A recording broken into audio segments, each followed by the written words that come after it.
Au Sénat, la Commission des affaires économiques auditionne les dirigeants d'Alcatel Submarine Networks et d'Orange Marine sur les enjeux stratégiques des câbles sous-marins, infrastructures essentielles qui transportent la majorité du trafic Internet mondial. Abonnez-vous à la chaîne et activez la cloche de notification pour ne manquer aucune vidéo. Nous avons la chance et le plaisir d'accueillir ce matin en audition commune M. Alain Biston, qui est PDG d'Alcatel Submarine Networks, et M. Didier Dillard, qui est PDG d'Orange Marine.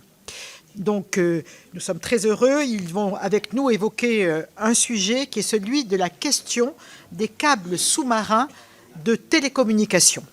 Les câbles sous-marins en fibre optique constituent une infrastructure stratégique puisqu'ils assurent le transit de 99% du trafic mondial de données numériques. Plus de 500 câbles sont actuellement en service pour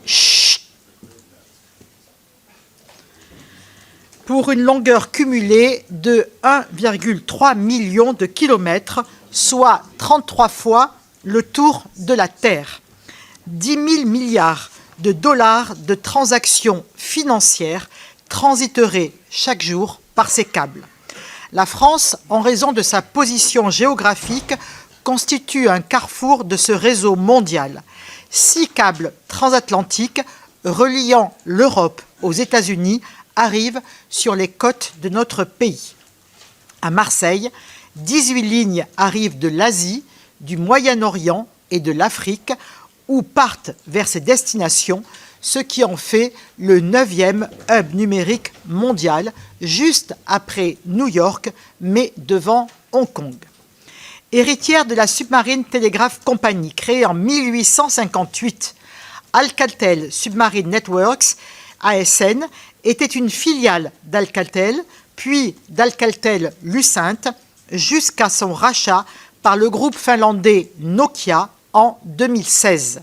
L'État français a acquis 80% de son capital en novembre 2024, Nokia restant propriétaire des 20% restants.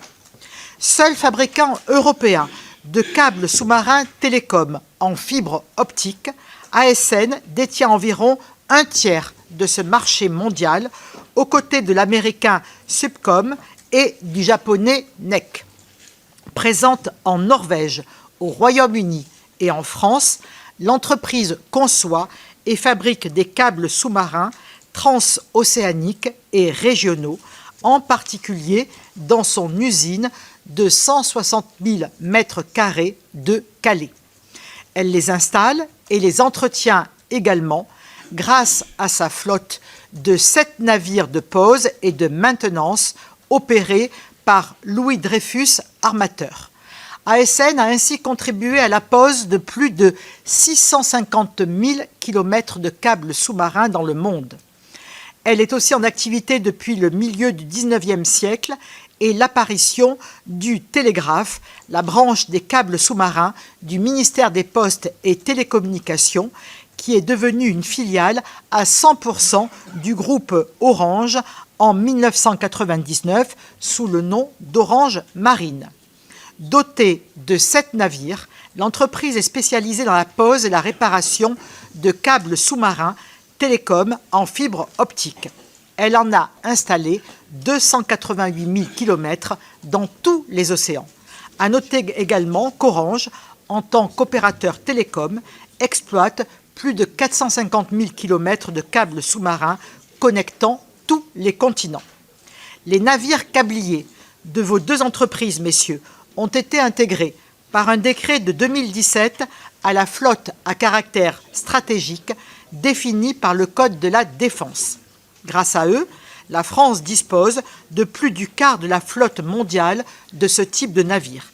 Il existe une 50aine de navires câbliers dans le monde. Notre pays jouit dans ce domaine d'une souveraineté industrielle presque complète puisqu'il maîtrise l'ensemble de la chaîne de valeur à l'exception des brins de fibre optique qui sont principalement fournis par l'américain Corning et par le japonais Sumitomo. Alors que dans le domaine de numérique, nous sommes plutôt habitués a déploré la dépendance française et européenne vis-à-vis des États-Unis. Confirmez-vous que votre secteur fait exception? Comment conforter votre position dans la durée? Ces dernières années, le trafic Internet mondial a connu une croissance exponentielle, encore accélérée par l'essor fulgurant de l'intelligence artificielle. Dans ce contexte, les géants américains du numérique, que sont Alphabet, la maison mère de Google, Meta et dans une moindre mesure Amazon et Microsoft, ont souhaité, à partir du début des années 2010, déployer leurs propres câbles sous-marins de fibre optique afin de ne plus dépendre des opérateurs télécoms et de totalement maîtriser leurs infrastructures. Pourriez-vous nous expliquer en quoi l'arrivée de ces entreprises aux moyens financiers quasi illimités est venue rebattre les cartes du secteur dans lequel vous opérez? Comment vous êtes-vous organisé pour répondre à leurs demandes avec un marché qui a doublé en quelques années pour atteindre 5 milliards de dollars annuels?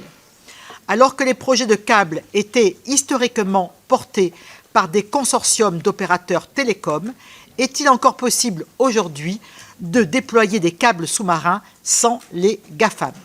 Enfin, nous souhaiterions bien sûr vous entendre sur les annonces faites par la Commission européenne il y a tout juste quelques jours. Nouvelle boîte à outils pour la sécurité des câbles contenant des mesures d'atténuation des risques, liste de projets de câbles d'intérêt européen, modification du programme de travail du mécanisme pour l'interconnexion en Europe afin d'allouer 347 millions d'euros à des projets stratégiques de câbles sous-marins, y compris un appel de 20 millions d'euros visant à renforcer les capacités de réparation. Voilà, messieurs, quelques sujets que notre commission souhaite aborder avec vous. Une fois que vous serez intervenus dans l'ordre que vous souhaitez et avec la latitude que vous souhaitez également, je laisserai la parole aux sénateurs Anne-Catherine Loisier et Patrick Chaize, que je remercie encore une fois, puisque c'est particulièrement à leur instigation que nous organisons aujourd'hui cette audition. Et ensuite, nos commissaires prendront la parole pour vous poser des questions par série de 3. Je signale enfin que cette audition fait l'objet d'une captation vidéo et qu'elle est diffusée en direct sur le site internet du Sénat. En vous remerciant encore de votre présence, je vous laisse la parole. Bonjour Madame la Présidente, Messieurs et Mesdames les sénateurs et sénatrices. Bon, je représente donc Alcatel Submarine Networks, j'en suis le président depuis 2019. Comme vous l'avez mentionné, depuis le 1er janvier 2025, donc, nous sommes détenus par l'Agence des participations de l'État à hauteur de 80%. Ce rachat a été motivé pour 2 raisons. Premièrement, la souveraineté. Le fait qu'en France, nous avons la chance de disposer de tous les éléments de la technologie. Donc nous ne dépendons absolument pas de l'extérieur et nous n'avons rien à rapatrier. Donc c'était vraiment une préservation de la connaissance et pas du tout parce que la société était en péril. Donc ça, il faut bien faire la différence par rapport à ça. Et je pense aujourd'hui, quand on voit les défis qui se passent au niveau donc, de l'Internet, comme vous l'avez mentionné, 99% du trafic mondial passe par les câbles sous-marins. Il faut bien comprendre qu'aujourd'hui, le trafic Internet augmente d'à peu près 33% par an, indépendamment de l'intelligence artificielle. Donc vous rajoutez l'intelligence artificielle au-dessus, et vous voyez que ce marché est en pleine croissance, pour une raison simple, c'est que les acteurs doivent prévoir 4 années en avance leurs besoins, puisqu'il nous faut 4 ans pour faire un projet de câble sous-marin.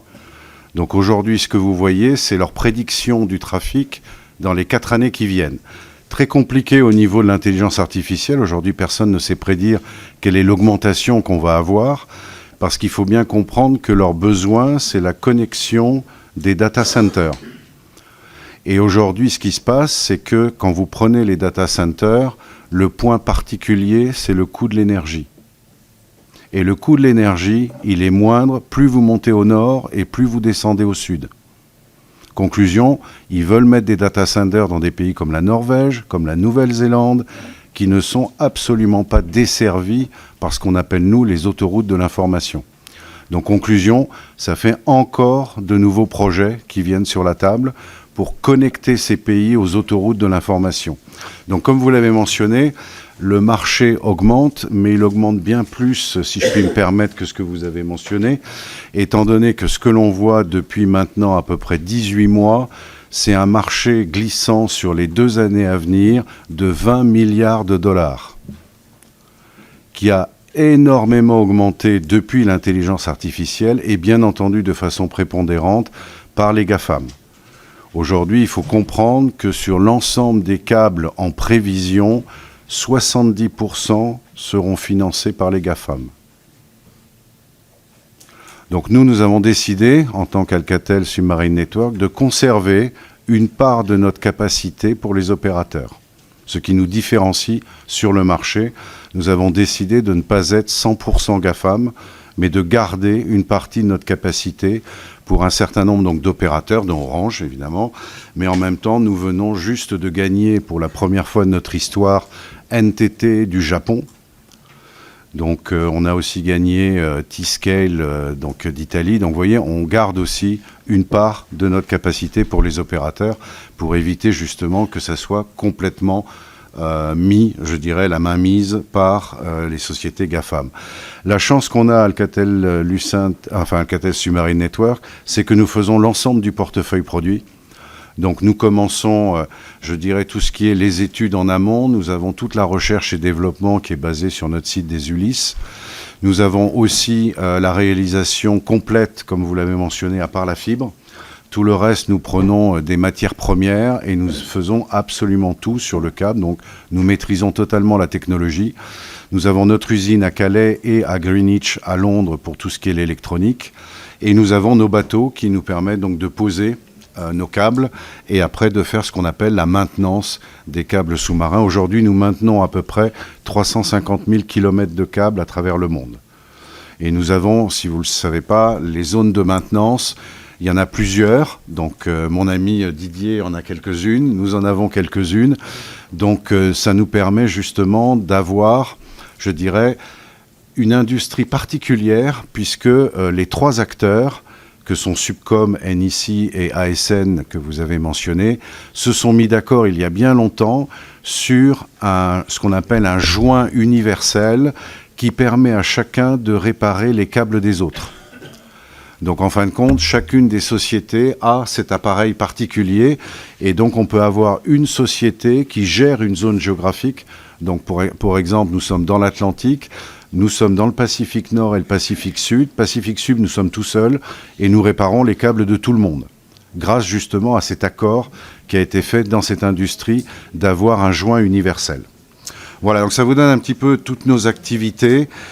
Clairement, comme je l'ai dit, dans le passé, si vous avez suivi notre activité, nous avions ce qu'on appelle un problème de cyclicité. C'est-à-dire, il y avait des projets, il n'y avait plus de projets, il y avait des projets. Donc, c'était assez compliqué à gérer. Depuis qu'il y a les GAFAM, puisque vous avez posé la question, le changement, c'est que c'est en croissance perpétuelle. Il n'y a plus du tout de cyclicité. Et donc, ils ont amené un avantage, je dirais, dans notre domaine, c'est que c'est eux qui nous forcent à développer des nouveaux produits. Leurs besoins sont croissants. Donc, juste pour vous donner quelques idées, vous l'avez mentionné, on met des paires de fibres dans nos câbles, donc ils font 2 cm. Juste pour vous donner une idée, le câble fait 2 cm. Nous sommes passés de 4 paires de fibres, 8 paires de fibres, 12 paires de fibres, 16 paires de fibres, 20, 24 en l'espace de 4 ans avec les GAFAM. Et maintenant, ils nous demandent 48 paires de fibres. Donc 48 paires de fibres, c'est un équivalent de 1 pétabit par seconde. En gros, vous faites passer Netflix. Ça vous donne une idée. L'intérêt aussi, c'est que maintenant, on nous demande de regarder des routes qui passent par l'Arctique. Pourquoi ? Parce que, comme vous l'avez mentionné, nous utilisons beaucoup les câbles sous-marins pour les échanges boursiers. Et donc, vous pouvez gagner 8000 km pour connecter l'Europe au Japon si vous passez par l'Arctique plutôt que par les routes habituelles. Et ça veut dire qu'au niveau d'une transaction, vous gagnez des microsecondes. Donc il faut voir aussi l'intérêt des câbles sous-marins, de comment on optimise les routes. Il y a beaucoup d'intérêts qui sont derrière, je dirais, le tracé des câbles sous-marins.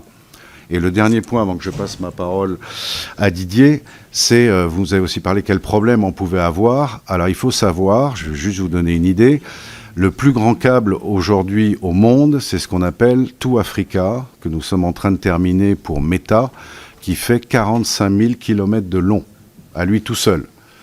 Et juste pour vous donner une idée, ça connecte 45 pays entre l'Afrique et le Moyen-Orient.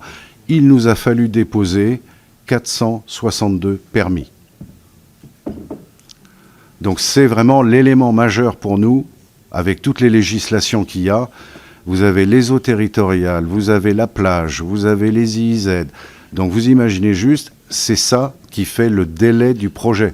C'est pas la fabrication, c'est pas la pose. C'est est-ce qu'on a bien le permis au bon moment pour poser. Et dans certains pays, si je compare, je vais dire, la France avec l'Inde, par exemple, le même permis, 6 mois en France, 36 mois en Inde. C'est le même permis. Conclusion, quand vous regardez... Voilà. Je me suis dit que ça vous ferait plaisir. Ah oui. Voilà. Mais donc, ça veut dire que lorsque vous avez un projet qui touche l'Inde, eh ben, les délais ne sont absolument pas donnés par la fabrication ou par la pose. C'est tout ce qui est permis.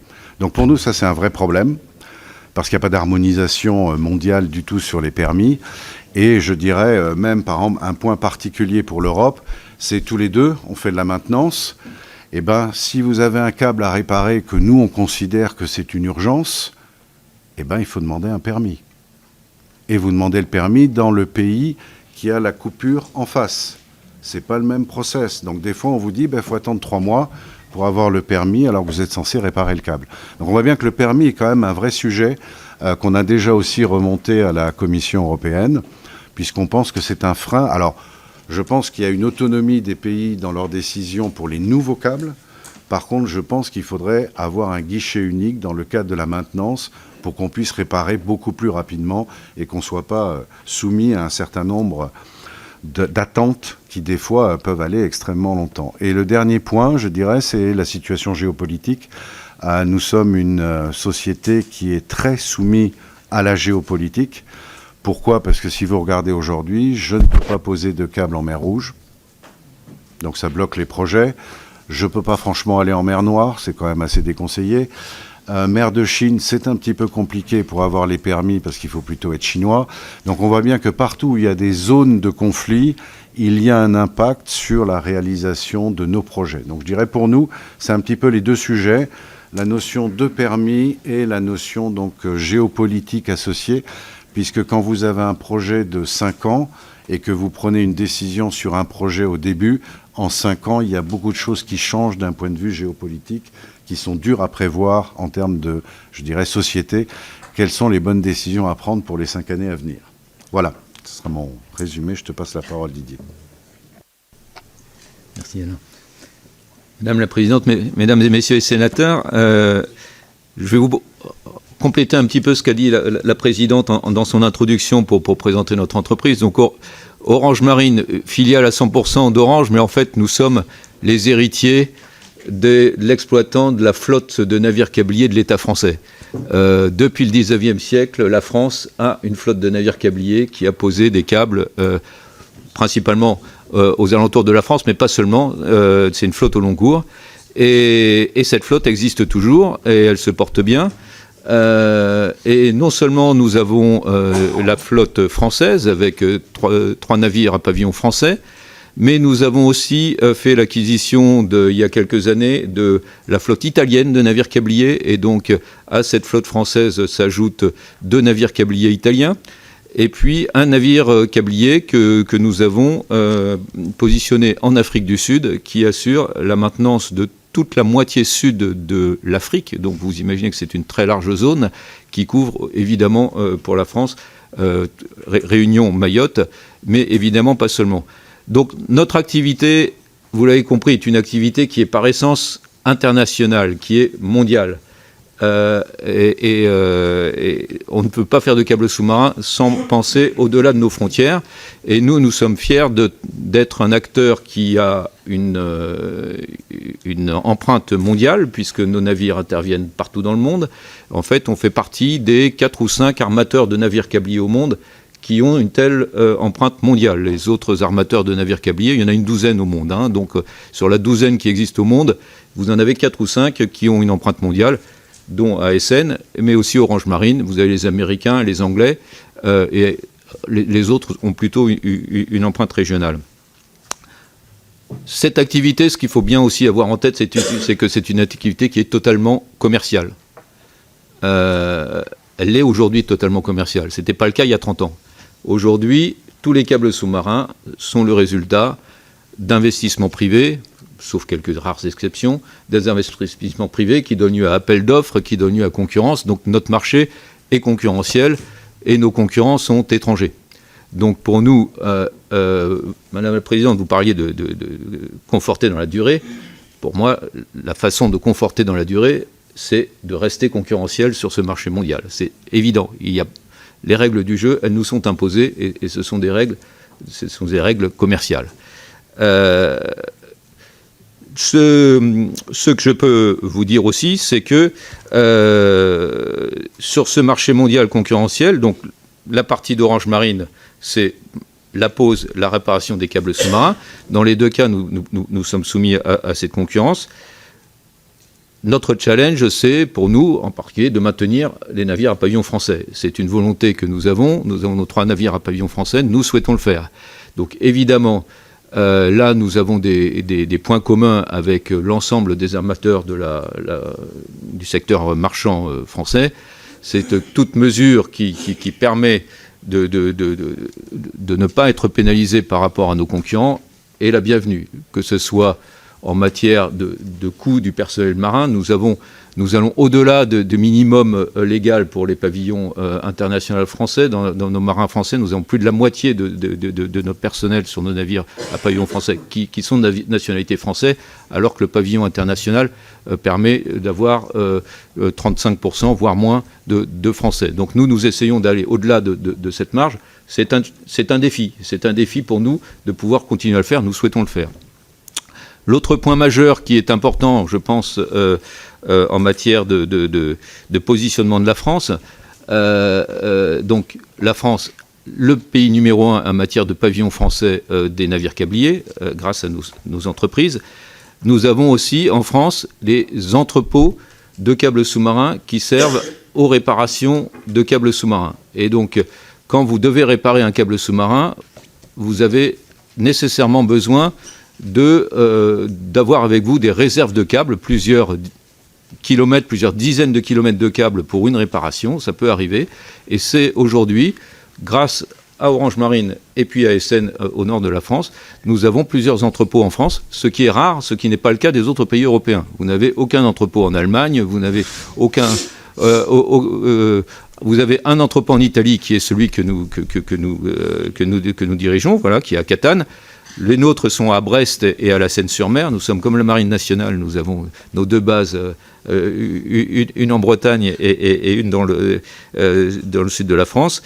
Et c'est aussi important, je pense, pour vous d'avoir en tête que c'est une chance pour la France d'avoir ces entrepôts basés en France. Si aujourd'hui la situation n'est pas problématique d'une manière générale, c'est-à-dire que le marché fonctionne bien. Effectivement, comme l'a dit Alain, nous avons des problèmes de délai de permis, mais ce sont des problèmes qui sont gérables, qu'on arrive à gérer, qui ne font que retarder un petit peu les opérations, mais qu'on arrive à gérer. Si la situation devenait plus problématique, je pense que la France pourrait se féliciter d'avoir ces entrepôts de câbles sous-marins avec ses réserves sur son territoire. J'insiste là-dessus parce que il peut nous arriver d'être soumis à des réglementations, des lois qui nous pénalisent et qui pénalisent cette situation.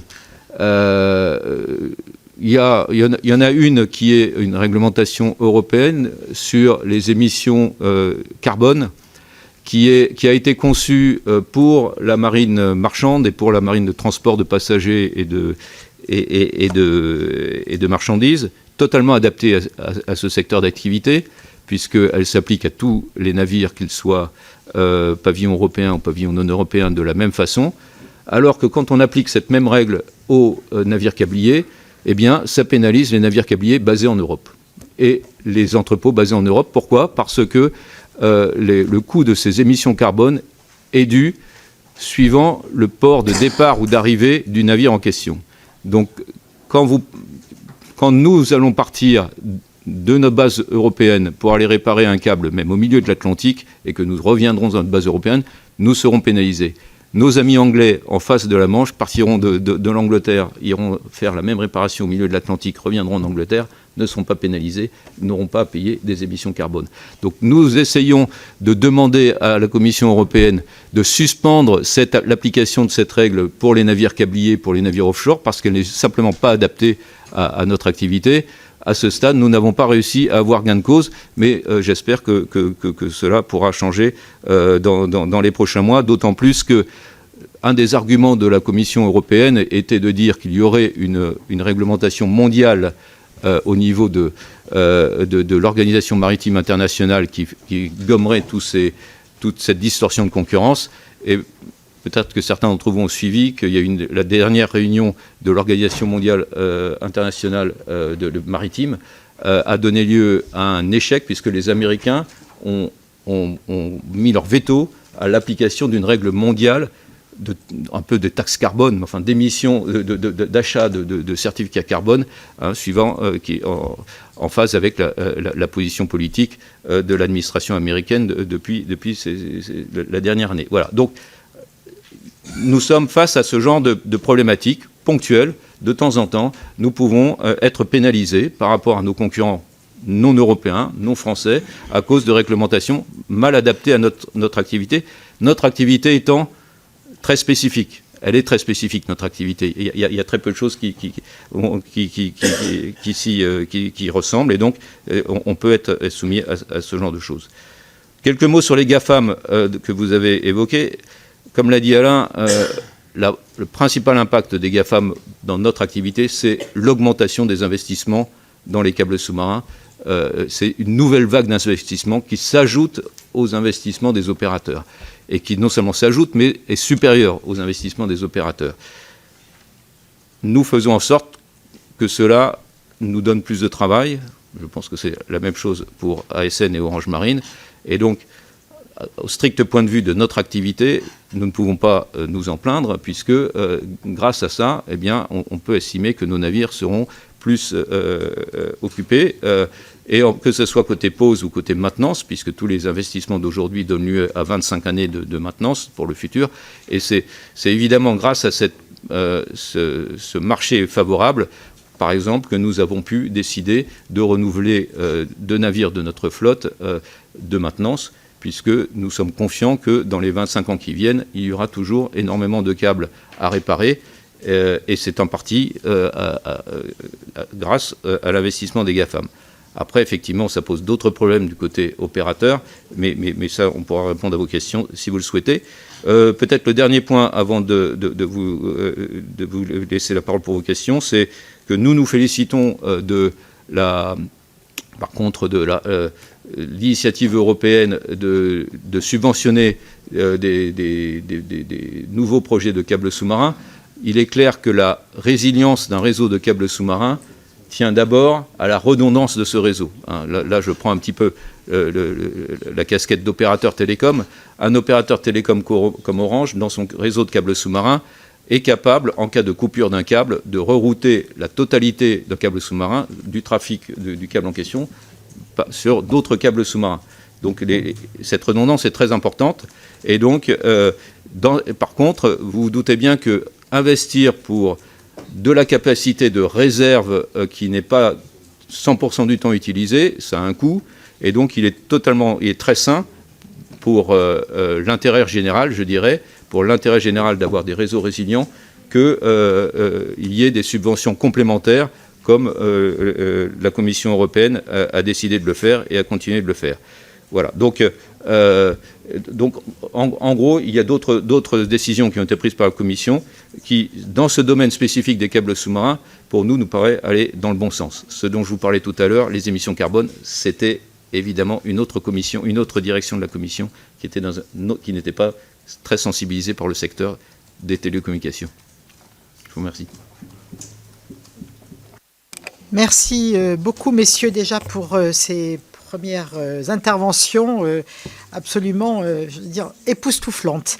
Et donc, nous allons passer la parole à Anne-Catherine Loisier et à Patrick Chaize. Je vous proposerai ensuite de répondre à leurs questions avant que nous ouvrions les questions aux autres commissaires. Anne-Catherine.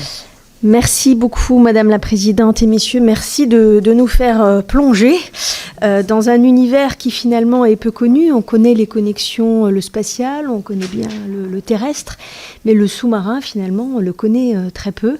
Et c'est d'autant plus dommage que, vous l'avez dit, Madame la Présidente et Messieurs, on a un niveau d'excellence et la France est très présente dans ce secteur. Donc vraiment, merci de venir vous éclairer. Alors moi, j'aurais 3 questions. La première, en fait, revient sur ce paramètre de résilience, enfin de l'aspect stratégique de ces câbles sous-marins et l'aspect géopolitique, et sur la nécessité, pour être résilient, d'une certaine redondance, donc aussi d'une capacité de maintenance, de suivi et de surveillance de ces millions de kilomètres de câbles déployés. Donc je voudrais savoir comment vous appréhendez les dégradations. Quel est votre rôle par rapport à cette maintenance et comment vous traitez les éventuelles dégradations? Est-ce qu'il y a un volet particulier concernant peut-être des dégradations volontaires? Enfin, j'entends par là les menaces, en fait. On est sur des équipements stratégiques, donc on peut penser qu'il y a des menaces géopolitiques importantes. Donc je comprends que dans la maintenance, en fait, dans certains cas, on récupère le câble et on le remet en état dans vos ateliers d'Orange Marine. Mais quelle est la part, en fait, des drones sous-marins? Parce que c'est un secteur sur lequel on n'est pas mauvais non plus en France, les drones sous-marins. Donc je voudrais savoir ce que vous avez comme partenariat peut-être, ou ce que vous faites en termes d'intervention avec les drones sous-marins.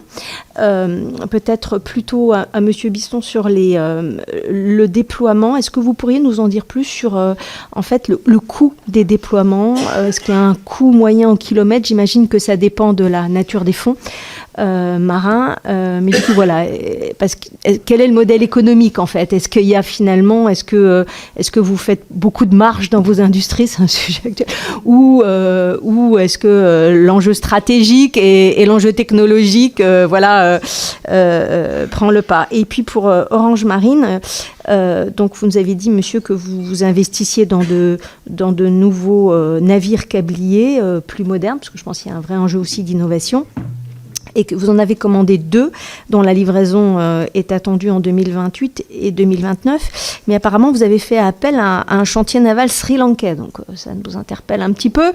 Donc, si vous pouviez nous expliquer la raison de ce choix. Merci, messieurs. Merci, Anne-Catherine. Patrick Chaize. Oui, merci, Madame la Présidente, messieurs les présidents directeurs généraux, mes chers collègues. Alors, les câbles sous-marins sont des infrastructures critiques. Ils sont fragiles.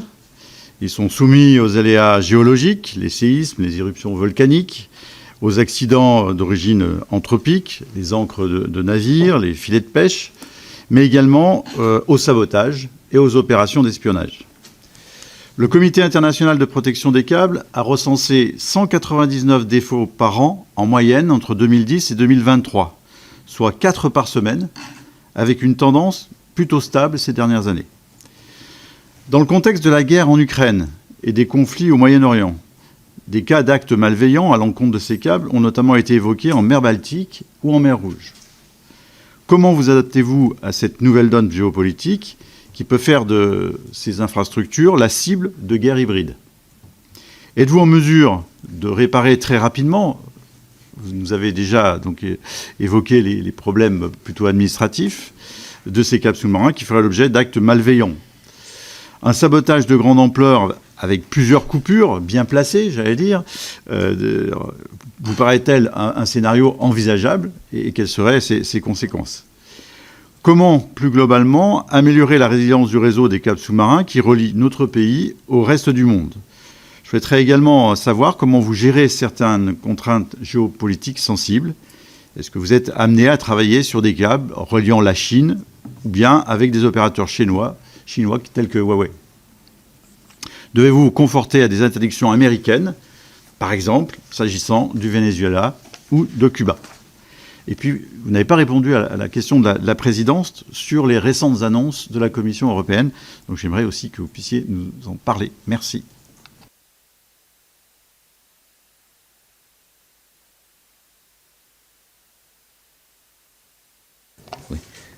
Si vous le voulez bien, je vais commencer par tout ce qui est résilience, maintenance, dégradation des câbles.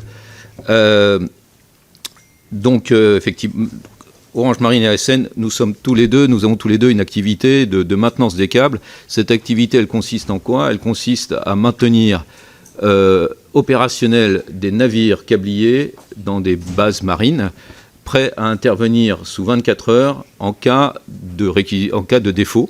Et donc c'est le propriétaire du câble sous-marin qui est sous contrat avec nous, c'est un contrat de service qu'il a avec nous. Quand il constate qu'il a besoin d'un navire câblier pour réparer, il fait appel à nous et nous avons des navires qui chargent ces fameuses réserves de câbles depuis l'entrepôt et qui vont réparer. La bonne nouvelle pour les câbles à télécom, et elle est très importante, c'est que ce dispositif fonctionne très bien. C'est-à-dire que, en particulier pour la zone autour de l'Europe, l'Europe est bien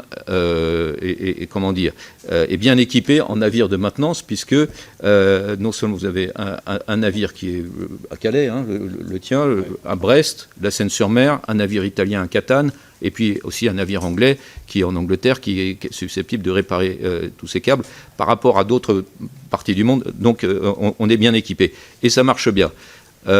Et peut-être un point majeur sur lequel les médias ne soulignent pas, c'est que certes, il y a eu des problèmes un peu bizarres dans la mer Baltique, mais quand on regarde, nos statistiques, en particulier autour de l'Europe, le nombre de réparations a tendance à baisser. Et ça, pourquoi? Parce que les propriétaires de câbles protègent mieux leurs câbles, les câbles sont mieux enfouis, et puis il y a tout un système de sensibilisation des pêcheurs, en particulier, qui, en Europe en tous les cas, fonctionne relativement bien. Les pêcheurs savent qu'il y a des câbles, et puis il y a même des prestataires de services qui sont capables de détecter des navires qui sont en train de chaluter et de les alerter quand ils s'approchent dangereusement d'un câble. Et ça fonctionne. Vous savez, il y a le système de l'AIS qui permet de repérer des... Donc, quand vous analysez une position d'un navire, vous pouvez connaître le navire et vous pouvez en déduire qu'il est en train de chaluter en fonction de sa vitesse et de sa trajectoire. Et donc, voilà. Donc, ce genre de choses se mettent en place et, au final, permettent de réduire le nombre de pannes. Alors, ce qui s'est passé en mer Baltique, de mon point de vue, je pense qu'Alain sera d'accord avec moi, pour nous, c'est très localisé. Aujourd'hui, on parle d'aujourd'hui, évidemment. C'est très localisé. Là où on a vu, évidemment, l'autre zone où on a vu des pannes multiples anormales, c'était la mer Rouge. La mer Rouge, et ça, là, pour le coup, l'origine est bien connue. Au large du Yémen, certains navires marchands ont été... abattus par un missile des Houthis, ils ont jeté l'ancre avant de couler et l'ancre a arraché quelques câbles. Donc c'est pas un sabotage par les Houthis directement, mais c'est une conséquence de l'action des Houthis sur les navires marchands qui ont provoqué ces câbles dans une zone sur laquelle, en très peu d'endroits, vous avez énormément de câbles qui passent. Le détroit de Bab el-Mandeb, l'entrée de la mer Rouge, vous avez 16-17 câbles qui passent dans une petite zone, donc c'est très vulnérable. Donc, mais la bonne nouvelle, c'est qu'on a beaucoup de navires câbliers et on répare vite.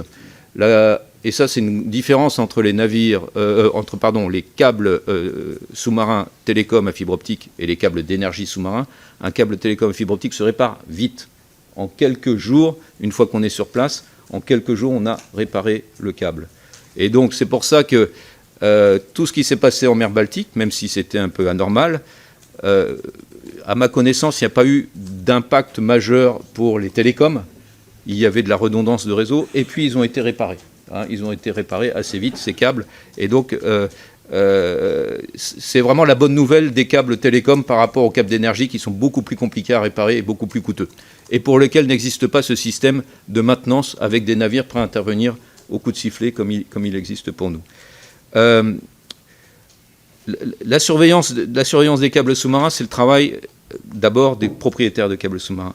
Donc Orange, en tant que propriétaire des câbles sous-marins, dispose d'un centre de supervision de ces réseaux, et en particulier de son réseau international. Et 24 heures sur 24, vous avez des techniciens qui sont là et qui sont à même de réagir à une alarme quelconque quand on voit que le trafic ne passe pas bien ou ne passe plus sur une liaison donnée. Donc il y a tout un système de surveillance 24 heures sur 24. C'est le cas pour tous les grands opérateurs de réseaux internationaux. Et encore une fois, je pense qu'aujourd'hui, dans une situation normale, ça fonctionne bien. Après, effectivement, la question que vous êtes tout à fait en droit de vous poser, c'est qu'est-ce qui se passerait si on n'était plus dans une situation normale, s'il y avait de multiples coupures qui pouvaient se produire simultanément. Et là, à mon avis, clairement, en Europe, nous avons la chance d'avoir beaucoup de navires câbliers. Et là, peut-être que non seulement vous avez la redondance des câbles, qui est évidemment la première chose à faire, et ça, elle existe, de faire en sorte que même si vous avez beaucoup de coupures, le trafic ne sera pas complètement perturbé. Mais si vraiment le nombre de coupures est trop important, il sera perturbé. Et dans ces cas-là, effectivement, il faut réparer. Nous sommes prêts, Orange Marine, mais je laisserai Alain confirmer que c'est le cas, nous sommes prêts à collaborer avec des autorités compétentes pour faire en sorte que nos navires, même s'ils ne sont pas des navires de maintenance, parce que nos navires de pose sont capables aussi de réparer des câbles, puissent être utilisés dans ce cas de scénario, je dirais, exceptionnel, d'urgence, pour que tout navire de la flotte d'Orange Marine soit mis à disposition d'une autorité compétente pour pouvoir aller réparer des câbles dans une situation d'urgence. La seule chose que je dois dire, c'est que c'est très bien d'être d'accord sur le principe, mais après, il y a quand même du travail à faire pour préciser les modalités, comment ça se passerait, qui aurait le droit de nous réquisitionner, et puis combien on serait rémunéré, parce que comme on vous l'a dit, on est quand même une activité commerciale. Si notre navire doit être détourné d'une mission commerciale pour aller faire une mission de service public, il est normal qu'il y ait une compensation financière. Tout ce genre de choses mérite, à mon avis, encore des discussions, mais ce que je peux vous dire, c'est que nous sommes tout à fait ouverts et prêts à travailler dans cette optique-là pour faire face à une situation exceptionnelle.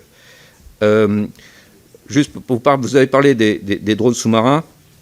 Ce que je peux vous dire, c'est que pour la réparation des câbles sous-marins, aujourd'hui, nous utilisons des robots sous-marins, ce qu'on appelle des ROV, des robots télécommandés depuis le navire, qui a à la fois qui est relié par un ombilical, comme on dit, qui porte bien son nom, qui permet d'alimenter électriquement et de voir ce que les caméras du robot nous envoient comme données. Eh bien, figurez-vous que ces robots sous-marins sont des navires câbliers. Nous les fabriquons à Orange Marine et ils sont fabriqués en Provence, à Fuveau, près d'Aix-en-Provence.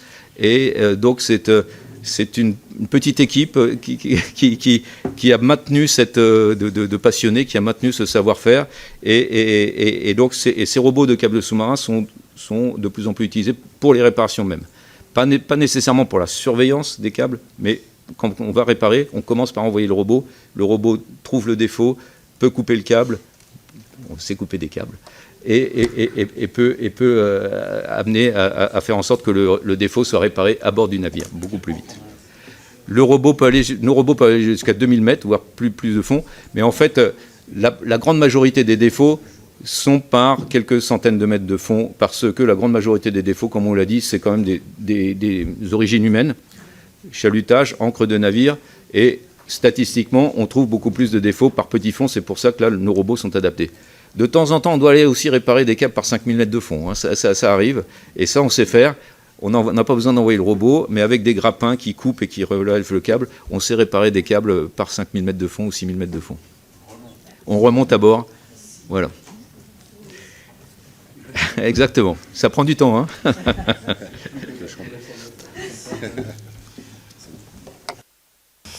Merci Didier, je vais compléter.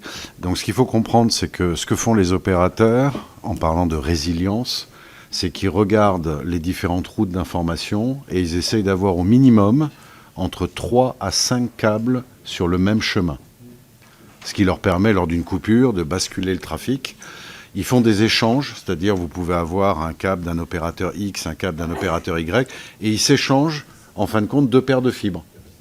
Ce qui fait qu'ils ont fait leur résilience sur le câble de l'autre, pour se balancer le trafic en cas de coupure. Donc ça, c'est le premier élément qui est fait. Le deuxième, pour rebondir ce que vous avez dit sur la Commission européenne, donc ASN a participé aux travaux de la Commission européenne pour parler de la sécurisation des câbles sous-marins. Donc ce qu'il faut bien comprendre, c'est que quand on met un câble dans l'eau, on le met pour 25 ans. Et on a droit à une panne pendant 25 ans. C'est-à-dire que nos contraintes sont plus élevées que celles des satellites. Si on veut un nouveau composant, on a 36 mois de certification sur le produit. Juste pour vous donner une idée. Comme quoi, c'est assez compliqué de faire des câbles sous-marins. Et donc, le point particulier qu'on a regardé avec eux, c'est que lorsque vous avez 25 ans, eh ben, il faut essayer de réfléchir qu'il n'y a pas que votre industrie, mais il y a les autres industries qui s'améliorent. Et on n'a pas eu de chance, hein, c'est les chalutiers. Il y en a de plus en plus gros et de plus en plus profonds. Ce qui fait qu'avant, ce qu'on faisait, c'est qu'on enterrait, comme l'a dit Didier, le câble lorsque vous aviez à peu près 1000 mètres de profondeur. Or, maintenant, les chalutiers, eh ben, ils vont plus loin. Ce qui fait que les 3 coupures, je peux vous donner un exemple qu'il y a eu en Angleterre, c'est des chalutiers, et c'est parce que c'était 1200 mètres. Donc maintenant, les nouvelles règles, on essaye d'enterrer le câble jusqu'à 1500 mètres de profondeur. Ce qui veut dire, vous imaginez une charrue qui est tirée par un bateau à 1500 mètres de profondeur, ça vous donne un peu l'idée de la capacité du bateau qu'il va falloir mettre en place. Donc nos bateaux coûtent très cher. Voilà, il faut bien le comprendre, justement parce qu'il faut faire ces tranchées à 1500 mètres de profondeur, de plus en plus. Ça, c'est le premier point qu'on fait. Le deuxième point qu'on a regardé, c'est le point particulier, je dirais, des réseaux télécoms, c'est la station d'atterrage. Donc, lorsque votre câble arrive à terre, ben, il y a une station, et c'est quand même honnêtement plus facile d'accéder à la station que d'accéder au câble en mer. Donc, il y a toute une, je dirais, panel de mesures qui sont réfléchies à comment protéger ces stations d'atterrage. Donc là-dessus, on regarde un certain nombre de solutions. L'autre point qu'on essaye de mettre, c'est ce qu'on appelle, et comme l'a dit Didier, Orange le fait, nous le faisons pour tous nos clients, donc la surveillance des câbles. Et donc on invente un nouvel équipement qui s'appelle le DAS, donc qui nous permet de, sur une fibre, il faut savoir que la fibre, c'est comme une éponge. Donc elle capte absolument tous les bruits qu'il peut y avoir sous la mer. Donc avec le DAS, on récupère ces informations et on peut suivre, par exemple, et on l'a démontré, quelqu'un qui vient taper sur le câble, on le voit en temps réel. Alors les sous-marins, ça c'est plus compliqué à regarder, hein. Nous, ce qu'on regarde, c'est la protection du câble et donc les bateaux en surface. Donc on peut savoir, comme l'a dit Didier, si le bateau a le filet qui est dans l'eau, et on peut l'appeler et lui demander de relever son filet. Et l'intérêt qu'on y voit maintenant, c'est qu'on maîtrise totalement lors d'une coupure quel était le bateau qui était là. Donc, conclusion, les assureurs savent se retourner sur les bonnes personnes qui auraient endommagé le câble et qui n'auraient pas respecté les signaux d'alerte. Donc, on est en train de réfléchir à pas mal d'éléments qui feraient aussi que dans certains cas, on peut détecter un objet qui tomberait à côté du câble. Et donc, ça permettrait d'avoir une base, comme vous l'avez mentionné, de drones. Et dans ce cas-là, on enverrait une alerte en temps réel au drone pour aller visualiser qu'est-ce qui est tombé à côté du câble. Donc il y a beaucoup d'éléments qui sont en train d'être travaillés avec la Commission européenne, qui sont plus des recommandations, qui sont maintenant à la charge de chacun des États de décider qu'est-ce qu'il veut appliquer. Mais on pense qu'il commence à y avoir un certain nombre d'éléments et de nouveaux produits qui vont permettre, c'est-à-dire la zone la plus importante, c'est, je dirais, celle qui est à moins de 1500 mètres de profondeur, parce que c'est vraiment là qu'arrive la majorité des incidents. Et comme vous l'avez mentionné, si on regarde un peu les statistiques, oui, à peu près 3-4 coupures par semaine.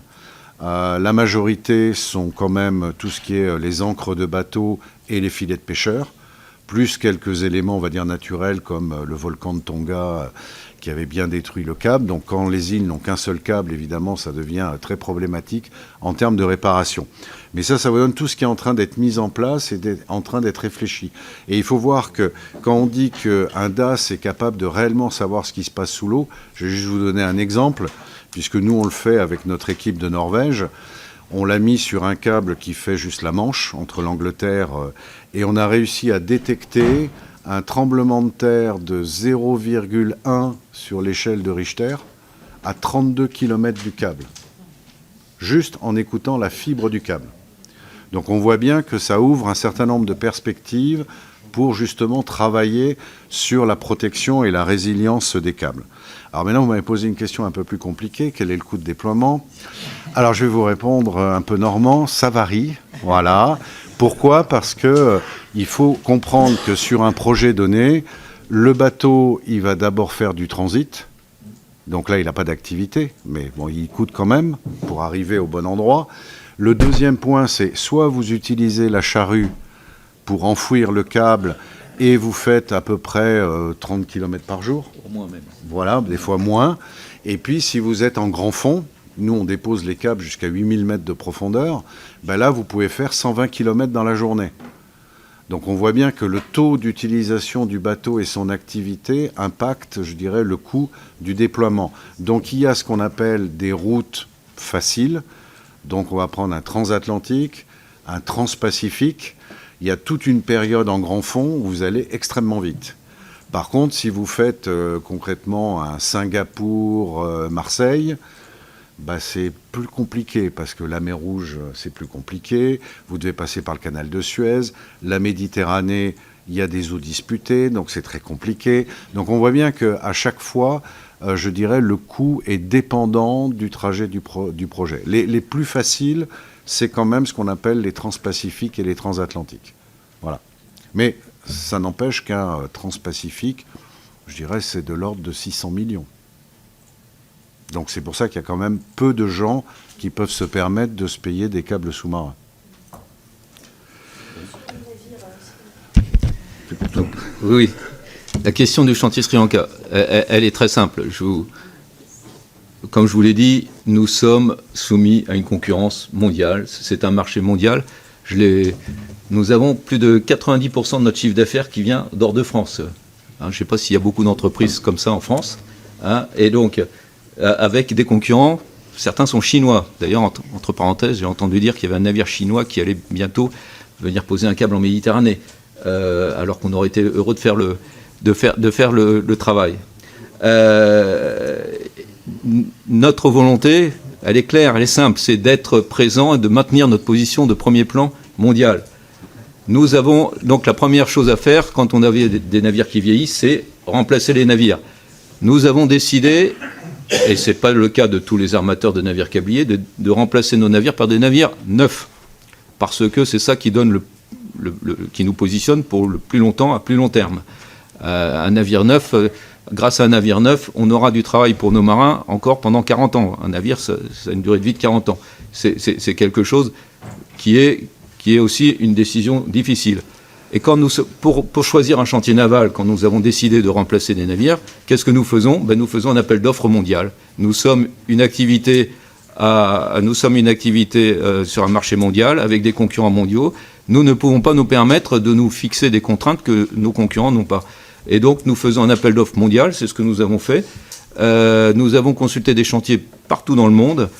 Je peux vous dire que certains chantiers français ont répondu, mais jamais avec construction en France. Les seules réponses de 1 ou 2 chantiers français, c'était construction au Vietnam, par exemple. Donc, vous voyez, donc ça, évidemment, si on avait eu le choix avec très peu de différence entre un chantier français et un chantier non français, bien évidemment qu'on aurait choisi un chantier français. Mais la différence était beaucoup trop importante. Il se trouve que le chantier de Sri Lanka que nous avons, donc on parle de plusieurs millions d'euros d'écart de coût. C'est un navire câblier, c'est un navire de maintenance, c'est de l'ordre maintenant d'investissement de 60 à 70 millions ou plus d'investissement. Et quand vous avez 5 ou 10 millions d'écart de coût, vous ne pouvez pas ne pas choisir le mieux-disant. C'est une question de survie de l'entreprise. Voilà, c'est tout simple. Et il se trouve que le chantier de Sri Lanka avait construit le Sophie Germain, notre dernier navire, et l'avait construit et avait donné satisfaction. Les choses s'étaient passées de manière très satisfaisante. alors que le pays était dans une situation très difficile. Le Sri Lanka était dans une situation économique très difficile ces dernières années. On a eu face à nous un industriel qui a mis tout en place et qui a fait tous ses efforts pour nous livrer le navire dans les temps, un navire tel qu'on l'avait commandé. Et donc, il n'y avait aucune bonne raison de ne pas le retenir, alors qu'il était significativement mieux disant que ses concurrents. Et voilà, on ne peut pas, je pense, nous demander à la fois d'être présent, d'être concurrentiel sur le marché mondial, encore une fois, et nous fixer des contraintes que n'ont pas nos concurrents. Vous voulez rajouter quelque chose? Non, je vais compléter, parce que je Oui. pense qu'on n'a pas répondu à une question, si ma liste est bonne. Donc, au niveau d'ASN, et je pense que c'est la même chose pour Orange Marine, donc nos contraintes sont liées aux sanctions prononcées au niveau des Nations Unies. Donc ça vous donne déjà une liste d'exclusion avec les pays auxquels on ne travaille pas. Et vous avez une deuxième liste qui vient au niveau donc du donneur d'ordre, donc de l'opérateur du câble.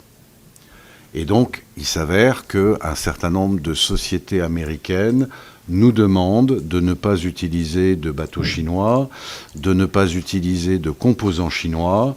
Voilà, donc on a ces demandes-là qu'il faut que l'on respecte à côté. Ça ne nous empêche pas à côté de faire des câbles où il y a des opérateurs chinois. Donc tout Africa, vous avez China Mobile qui est un actionnaire du câble. Et aujourd'hui, on s'aperçoit qu'un certain nombre de projets chinois vont, bien sûr, aux fournisseurs chinois, puisqu'il y en a un, qui s'appelle HFM. Et donc, à côté, ils s'aperçoivent qu'ils n'attirent pas de clients étrangers sur leur câble.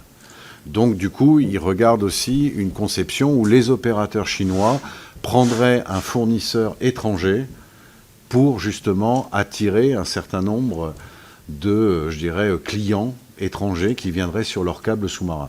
Donc ça, c'est actuellement, on voit un peu cette tendance d'avoir des câbles dits chinois et des câbles dits étrangers avec des opérateurs chinois. Mais nous, ce que nous faisons, c'est que nous suivons les sanctions et la liste nous dit très exactement les pays avec lesquels on peut travailler et les pays avec lesquels on ne peut pas amener le câble et on ne peut pas discuter. J'espère avoir répondu à votre question. Merci beaucoup. Alors, on va attaquer les questions de nos commissaires. On va les prendre 3 par 3 et on vous permettra d'y répondre. Martine Berthet. Merci Madame la Présidente. Messieurs les Présidents, je suis rapporteur pour avis au nom de notre commission sur le compte d'affectation spéciale participation financière de l'État et j'aurai 2 questions en lien avec l'Agence des participations financières de l'État.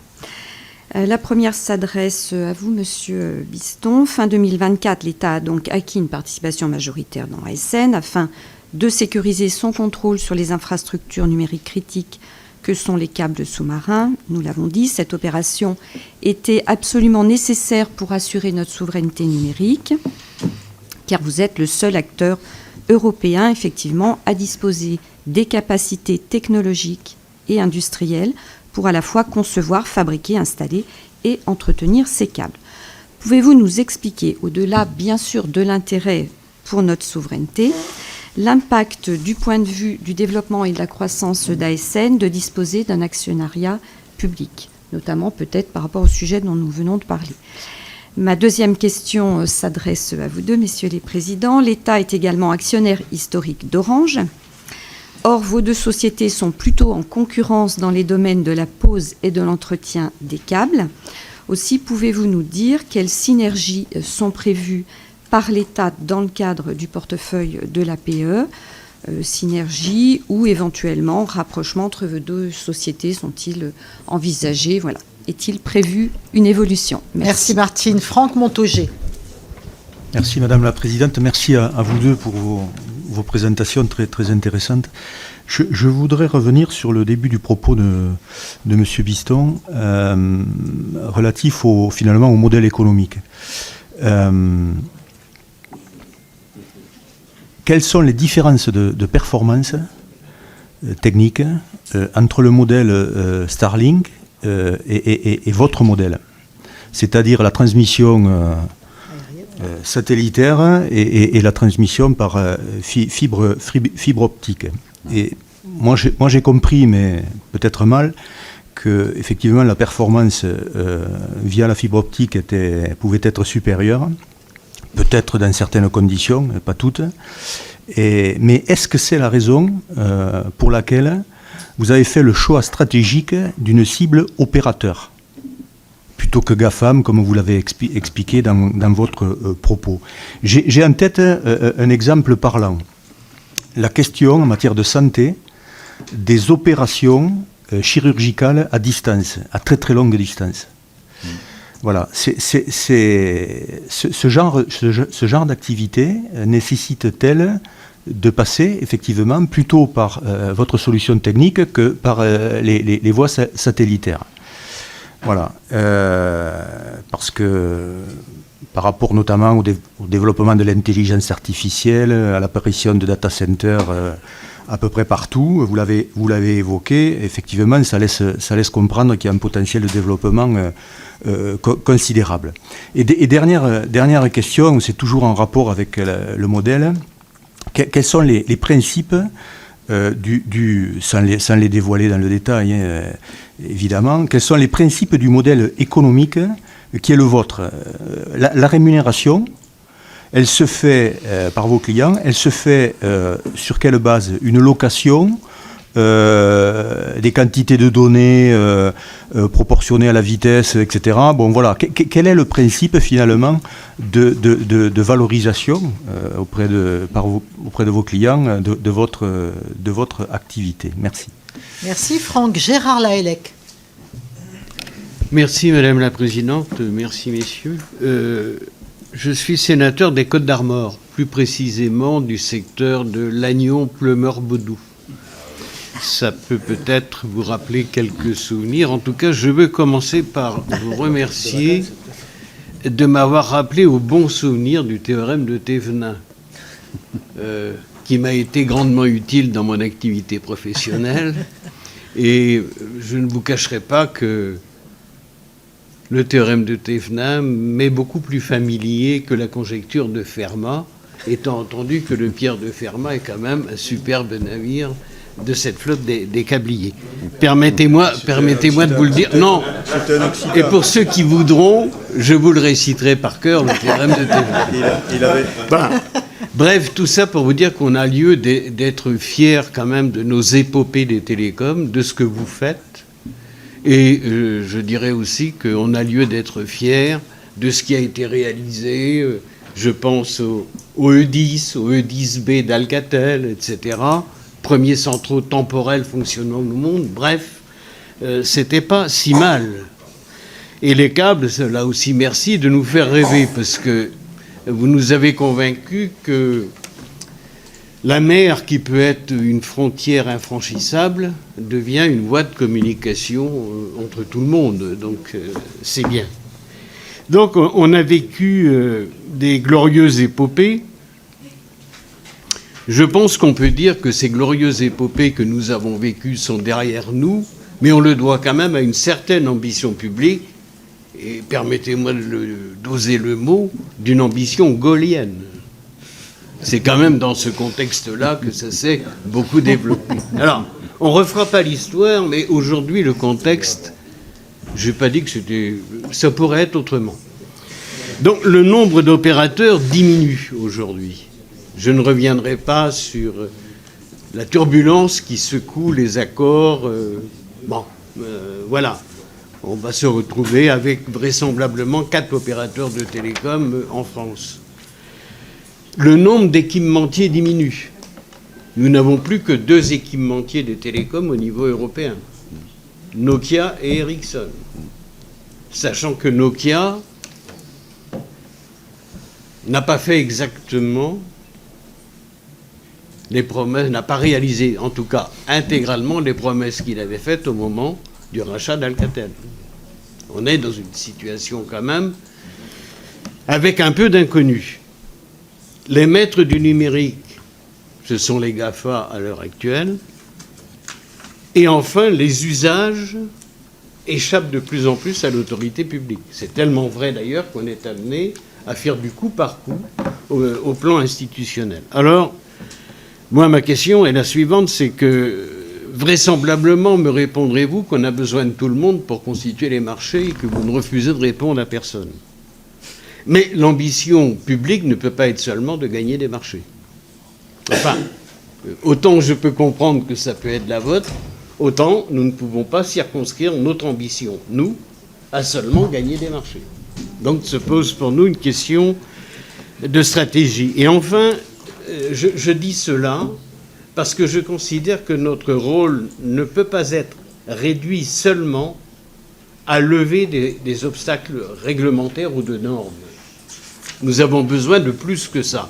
Il y a une publicité d'un opérateur d'énergie qui disait il n'y a pas si longtemps « Nous vous devons plus que la lumière ». Eh bien, moi je dis « Nous vous devons plus que l'arrangement des réglementations et des normes ». Donc, ça s'appelle une nouvelle ambition publique. Alors, à vos yeux, quel serait pour vous ce que pourrait être une ambition publique pour assurer votre développement ? Voilà, messieurs, si vous pouvez répondre à cette série de questions. Alors, on y va. Alors, je vais essayer, parce que le problème, c'est... Non, parce qu'il y a l'actionnariat, je crois que c'était votre première question, là, sur l'actionnariat public. Donc, par rapport à ça, comme vous l'avez dit, c'était d'abord, on a dit la souveraineté, liée à la souveraineté. Le point particulier qu'on regarde, c'est comment utiliser, en fin de compte, maintenant que ASN est, je veux dire, dans le giron de l'État, comment on peut servir de catalyseur à un certain nombre de start-up qui réfléchissent dans le domaine du monde sous-marin. Donc c'est ce que nous a demandé l'APE de voir maintenant, et donc c'est ce qu'on a lancé comme activité, et donc on est en train d'aider un certain nombre de sociétés en participant à leur développement, c'est-à-dire en mettant des sous, tout simplement, sur leur développement, et qu'on voit que c'est des éléments connexes à ce que nous faisons, et donc continuer à développer la souveraineté française sur tous ces domaines, je dirais, du monde sous-marin. Donc ça peut être aussi bien au niveau de sensors, au niveau de drones, donc tout ce qui complète un petit peu notre panoplie, qui a du sens aussi pour ASN. Hein. On regarde, on soumet à l'APE ces idées-là, et donc on est en train d'avancer maintenant avec ce qu'on appelle, je dirais, un funnel d'opportunités de tout ce qui pourrait être start-up du monde sous-marin français, et qu'on étendrait au niveau de l'Europe lorsqu'on aura fait notre première étape en place. Donc ça, c'est un petit peu, je dirais, le complément qu'on est en train de regarder, puisqu'un petit peu, comme disait Didier, je vais vous dire que mon chiffre d'affaires en France, c'est 0. Je fais tout à l'international. Donc je n'ai absolument aucun marché français, puisqu'il n'y a pas de câble France-France. C'est aussi simple que ça. Voilà. À part, oui, on a essayé de faire, on a fait la Corse. Ok. Voilà. Et on a quelques territoires d'outre-mer, mais ils ne se relient pas entre eux. Donc voilà. Voilà. Si je suis là.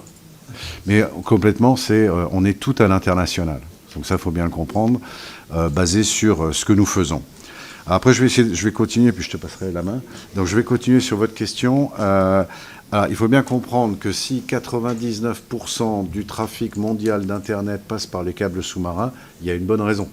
D'ailleurs, Starlink, c'est 1%. Enfin, je réponds déjà rapidement à votre question. Pourquoi ? Parce que c'est un problème de débit. Voilà. Et aujourd'hui, les satellites, c'est dans le gigabit, je crois à peu près. Hein. Je ne suis pas un spécialiste des satellites. Mais nous, on est pratiquement au pétabit.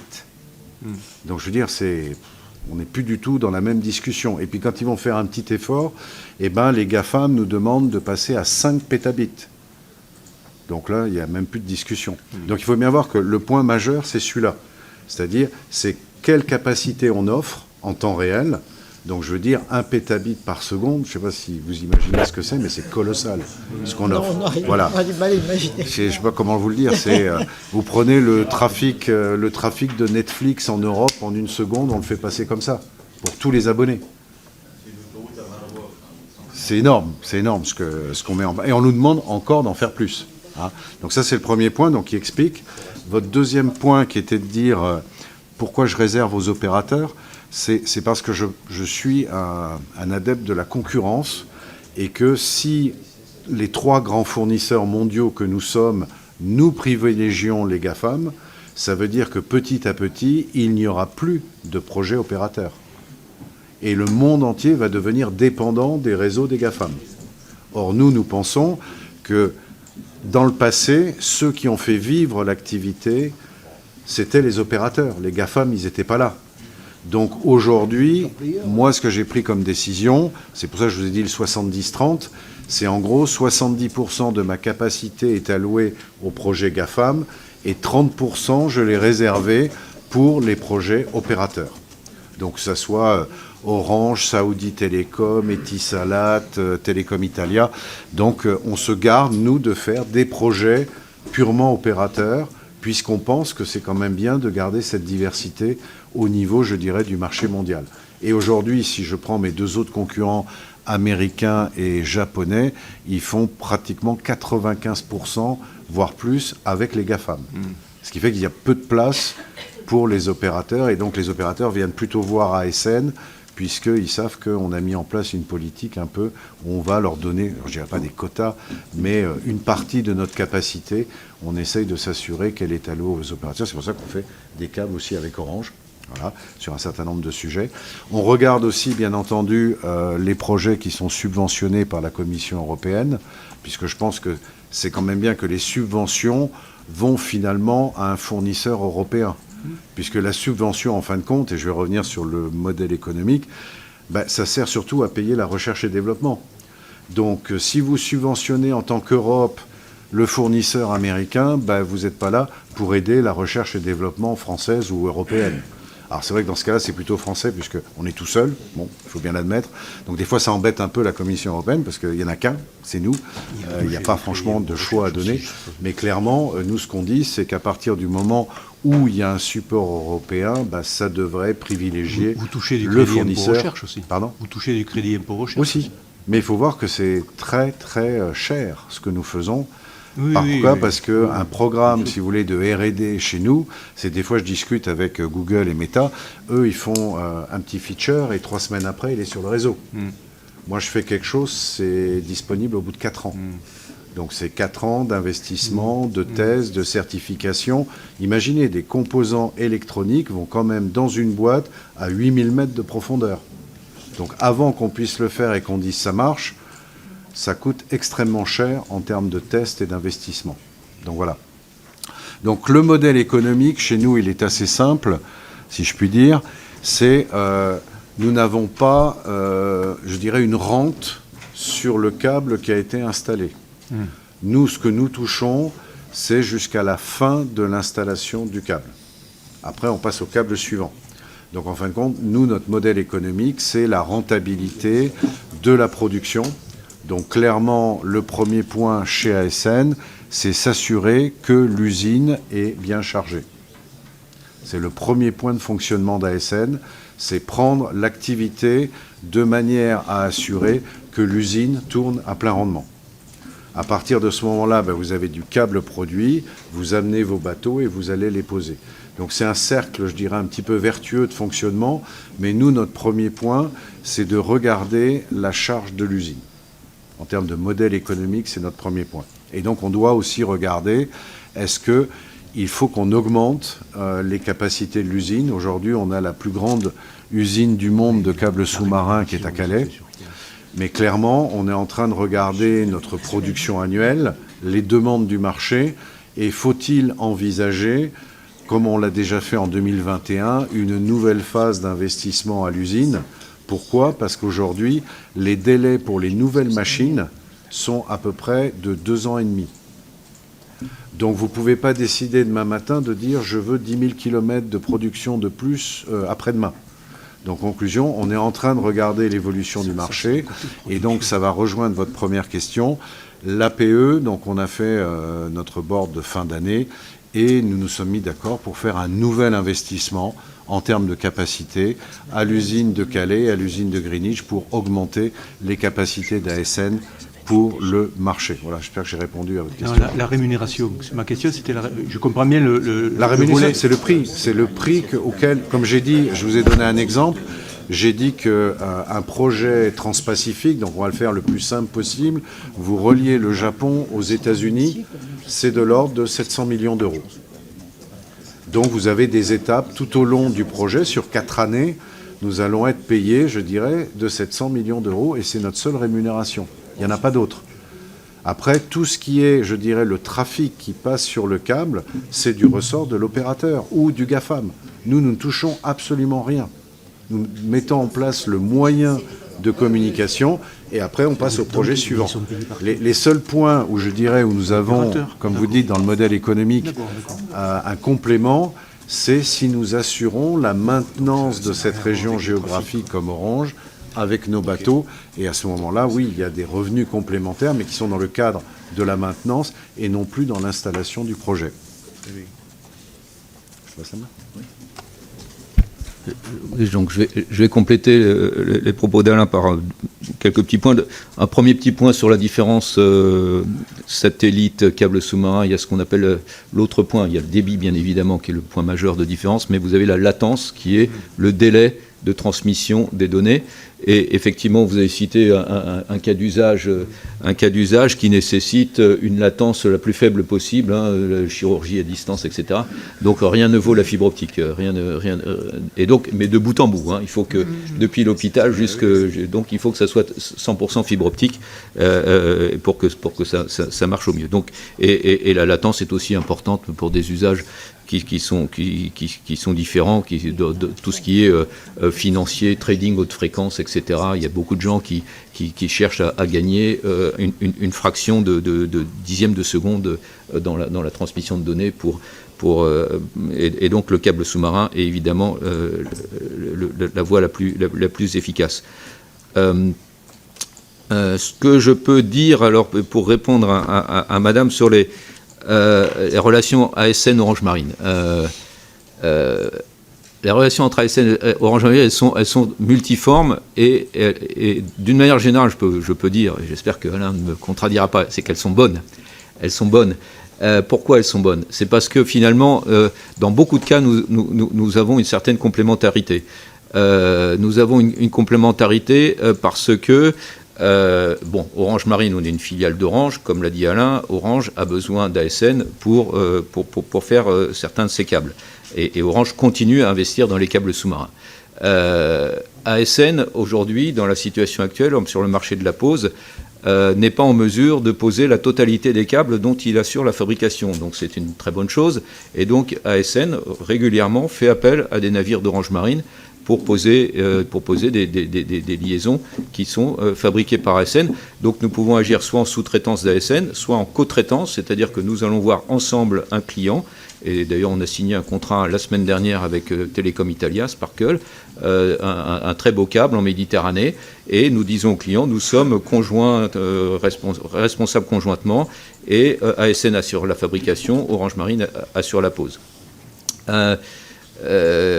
Voilà, et ce genre de cas sont réguliers.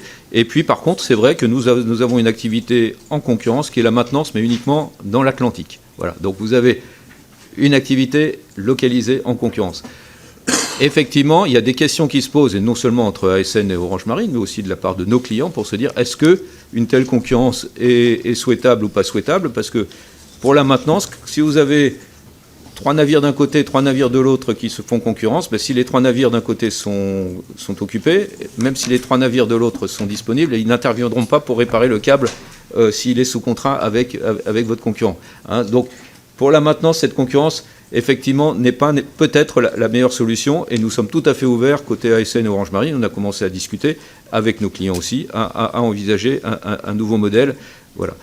Je suis désolé, je ne pourrais pas vous parler de réflexion côté actionnaire, de rapprochement, parce que je n'en ai pas connaissance. S'il y en a, ce n'est pas de mon niveau. Donc là-dessus, je vous invite à discuter avec l'APE si vous le souhaitez. Voilà.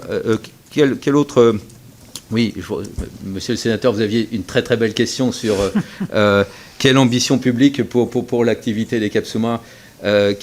Je ne vous cache pas que pour moi, elle résonne cette ambition, parce que j'étais fonctionnaire, ingénieur du corps des télécoms, et quand je suis sorti de mon école, j'avais comme ambition de déployer quelque chose pour le pays. C'était mon ambition, qu'est-ce que je peux faire? Et j'étais jeune ingénieur dans les câbles sous-marins, et à l'époque, je ne vous cache pas que on était France Télécom, enfin même avant France Télécom, mais on était 100% l'État, et on avait une mission aussi industrielle, de piloter la stratégie industrielle et commerciale des télécoms du pays, non seulement pour le réseau de télécom de France Télécom, mais aussi pour les industries comme Alcatel. Et il y avait tout un dispositif. Beaucoup de choses se sont passées qui ont fait qu'on n'est plus dans ce modèle-là. On est dans un modèle de marché, on est dans un modèle de concurrence. Néanmoins, je pense qu'on arrive quand même à discuter, et non seulement, comme je vous l'ai dit tout à l'heure, et à pouvoir travailler ensemble et à réaliser ensemble des beaux projets. Voilà, mais ça nous dépasse. Votre question, vous savez bien, me dépasse. Merci, messieurs. Nous continuons avec Annick Jacquemet. Annick. Merci, Présidente. Vous avez déjà partiellement répondu à la question que je voulais vous poser, justement sur le site industriel de Calais, qui est finalement au cœur de votre production mondiale de câbles sous-marins. Donc je voulais savoir les investissements supplémentaires et les évolutions technologiques que vous envisagiez pour renforcer sa compétitivité. Monsieur Dillard, vous nous avez parlé tout à l'heure des bateaux que vous alliez faire fabriquer à Sri Lanka. Et donc au niveau des câbles, vous avez le même marché concurrentiel international. Vous nous avez dit que les Chinois avaient remporté des marchés. Alors est-ce qu'au niveau des câbles, vous envisagez éventuellement d'en faire fabriquer ailleurs à moindre coût, ou bien la technologie est telle qu'il vous faut quand même, j'allais dire, une main-d'œuvre largement qualifiée que je suppose vous trouvez chez nous? Voilà, merci. Merci. Daniel Fargeot. Merci Madame la Présidente. Messieurs les Présidents, alors, merci de vos interventions qui sont passionnantes. Et alors, sauf erreur de ma part, si j'ai bien suivi, 1 gigabit vaut 1000 mégabits, 1 terabit vaut 1000 gigabits, et maintenant un pétabit vaut 1000 terabits. Cela va très vite, beaucoup trop vite pour nous, moi. Alors, j'aurais simplement 2 questions à vous soumettre. Face aux GAFAM, les géants du net, vous êtes, grâce à vos câbles sous-marins, les géants de la base de l'économie mondiale, à travers le développement de l'Internet, les autoroutes de l'information, comme vous le mentionnez. Aujourd'hui, l'expertise française et l'enjeu stratégique en matière de câblage sous-marin ne sont plus à démontrer, et vous êtes tous les deux à la tête de champions européens du secteur. Les enjeux économiques se portent aujourd'hui sur les pays émergents en phase de forte croissance. Je pense notamment à l'Inde et aux pays africains qui restent à connecter au monde entier. Alors ma première question est comment se prémunir contre la concurrence tant américaine que chinoise sur ces marchés qui sont l'objet de luttes d'influence importantes, et rencontrez-vous des difficultés pour vous fournir en matériaux, je pense notamment aux terres rares, pour réaliser vos câbles et autres installations? Merci. Serge Mérilou. Serge. Oui, merci Madame la Présidente. Moi, vous m'avez fait découvrir un monde que j'ignorais totalement. Franchement, en venant ici, je me demandais d'ailleurs ce que c'était, est-ce que j'y vais pas. Et je regrette pas d'être venu, mais je serai pas un concurrent, rassurez-vous. Moi, mon inquiétude, c'est quand même, ça a été abordé, c'est la vulnérabilité de ces câbles. Et dans un monde qui est en guerre partout, je suis même étonné, parce que vous aviez dit qu'il n'y avait pas plus de sabotage, je ne sais pas si on peut l'appeler comme ça, que par le passé, alors que là, il y a vraiment une vulnérabilité, parce qu'on est dépendant pour les multiples usages. Donc voilà, je m'inquiétais. Vous dites qu'on peut descendre à plusieurs milliers de mètres de profondeur, mais je suppose que pour péter un câble, on doit pouvoir plus facilement aller le péter que le poser. Voilà, donc voilà mes interrogations. Mais je ne vais pas péter un câble, rassurez-vous. mais voilà, je m'inquiète de cette vulnérabilité parce qu'on peut devenir dépendant, plus rien. Quand il n'y a pas d'électricité, on ne sait plus quoi faire. Là, voilà. Voilà, messieurs, une série de questions. Ok, je vais déjà prendre la première. Concernant Calais. Donc Calais, comme je l'ai dit, on a la plus grande usine de câbles sous-marins du monde. On est le 2e employeur de la ville. Et donc à chaque fois, oui c'est vrai, on a des discussions, je ne vais pas le cacher, de se poser la question de faut-il continuer à développer Calais ou faut-il faire un autre site? Alors il faut savoir que dans le passé, lors de la cyclicité du marché, ASN avait 3 usines. On a fermé l'usine des États-Unis, on a fermé l'usine d'Australie. Donc on a gardé l'usine de Calais. Et donc du coup, aujourd'hui, notre philosophie est de dire, on va continuer à développer Calais. On a la possibilité au niveau des terrains de regarder. Là, on est en train de construire un nouveau bâtiment une nouvelle fois. Donc oui, on va continuer à investir. Alors c'est clair qu'il ne faudra pas qu'à un moment, je dirais, le bassin d'emploi du Calaisis ne nous permette plus de trouver suffisamment de personnes. Mais si je puis me permettre de le dire, et je vais le dire pour eux, je pense que la plupart sont extrêmement fiers de travailler à ASN. On a, je dirais, par famille, on a la grand-mère, la mère, la fille, tout le monde veut venir travailler chez ASN. Voilà, oui, on a ça. Et moi, je trouve ça extrêmement bien. Ça veut dire qu'on est attractif sur le bassin du Calaisis en termes d'une société qui est unique en Europe et qui est donc vraiment a des atouts en termes de, je dirais, ce que nous offrons et ce que nous permettons de faire. Donc pour l'instant, je vais répondre à votre question, nous avons plutôt la philosophie de continuer à faire grandir Calais et donc de permettre que toutes les nouvelles technologies qu'on est en train de mettre en place seront bien entendu mises en place au niveau du site de Calais en termes d'extension future dans les années à venir, en termes de nouvelles technologies. Donc la philosophie est assez simple. C'est Calais et Greenwich ont fait croître nos deux sites existants. Voilà. Donc ça, je pense que c'était votre première question. Alors concernant tout ce qui est concurrence, donc ce qu'il faut bien comprendre, c'est qu'aujourd'hui, le marché a 3 acteurs majeurs, dont je dirais à peu près 35% de part de marché entre ASN et l'américain Subcom, à peu près. Et puis une vingtaine de pourcents, c'est plutôt le japonais NEC qui est plus régional. C'est-à-dire Subcom et nous sommes mondial et NEC est assez régional sur l'Asie. Donc si vous prenez les projets, en fin de compte, on pourrait imaginer qu'à 3, c'est pas beaucoup, mais en vérité, les 2 plus gros donneurs d'ordre, il n'y en a que 2. Donc c'est Meta et Google. Voilà, donc il faut bien voir que ça s'équilibre. C'est pas nous qui allons dire quelque chose, s'ils sont quand même 2. Et donc ce que l'on voit, c'est que le choix des opérateurs, c'est surtout une contrainte quelque part dans leur vision assez régionale. C'est-à-dire, je dirais que ASN est plus favorisé sur l'Europe, le Moyen-Orient et l'Afrique. Pourquoi ? Parce que amener le câble, c'est pas loin de Calais. Par contre, quand je dois livrer un projet à Tokyo pour faire un Pacifique, c'est sûr que NEC, dans le modèle économique, a plus d'avantages parce que c'est juste à côté. Donc si vous prenez les 3, je dirais que notre zone géographique est là où nous avons la plus grande présence en termes de part de marché. Et puis il y a, je dirais, à peu près 30% du marché mondial où là c'est la grande bataille. Mais certains opérateurs ont des relais affectifs régionaux. Voilà, je vais le mettre comme ça. Donc on voit un petit peu comment se répartit la carte du monde en termes de concurrence. Et puis oui, vous aviez raison, au niveau, nous sommes très tributaires des prix des matières premières. Donc nous, il faut savoir qu'on utilise du cuivre, de l'aluminium, de l'acier, et puis surtout le fioul. Donc notre problème, c'est que nous avons besoin, sur un projet à 5 ans, de faire des couvertures long terme. Eh bien, ça n'existe pas. C'est-à-dire que vous trouvez 18 mois, vous trouvez 24 mois, mais 4 ans, 5 ans, c'est extrêmement compliqué. Donc on a développé un certain nombre avec des instituts financiers pour voir comment on pouvait se protéger sur justement les fluctuations des matières premières. Et donc depuis le Covid et l'Ukraine, tout ceci a énormément augmenté. Très clairement. Et donc ça veut dire que, pour suivre votre précédente question, nous avons fait augmenter le prix des câbles, parce qu'il n'y avait pas d'autre choix, pour justement suivre l'évolution. Et si aujourd'hui, je vois que tout à l'heure vous avez regardé les gigabits, terabits, si vous voulez regarder le prix du cuivre, vous allez voir qu'on est au sommet maximum de 14 000 € la tonne. Voilà. Alors que dernièrement, c'était 8 000 €. Donc ça veut dire que si on a fait, nous, une cotation d'un projet pour les 5 années à 8 000 € et qu'on doit l'acheter à 14 000 €, je vous laisse imaginer.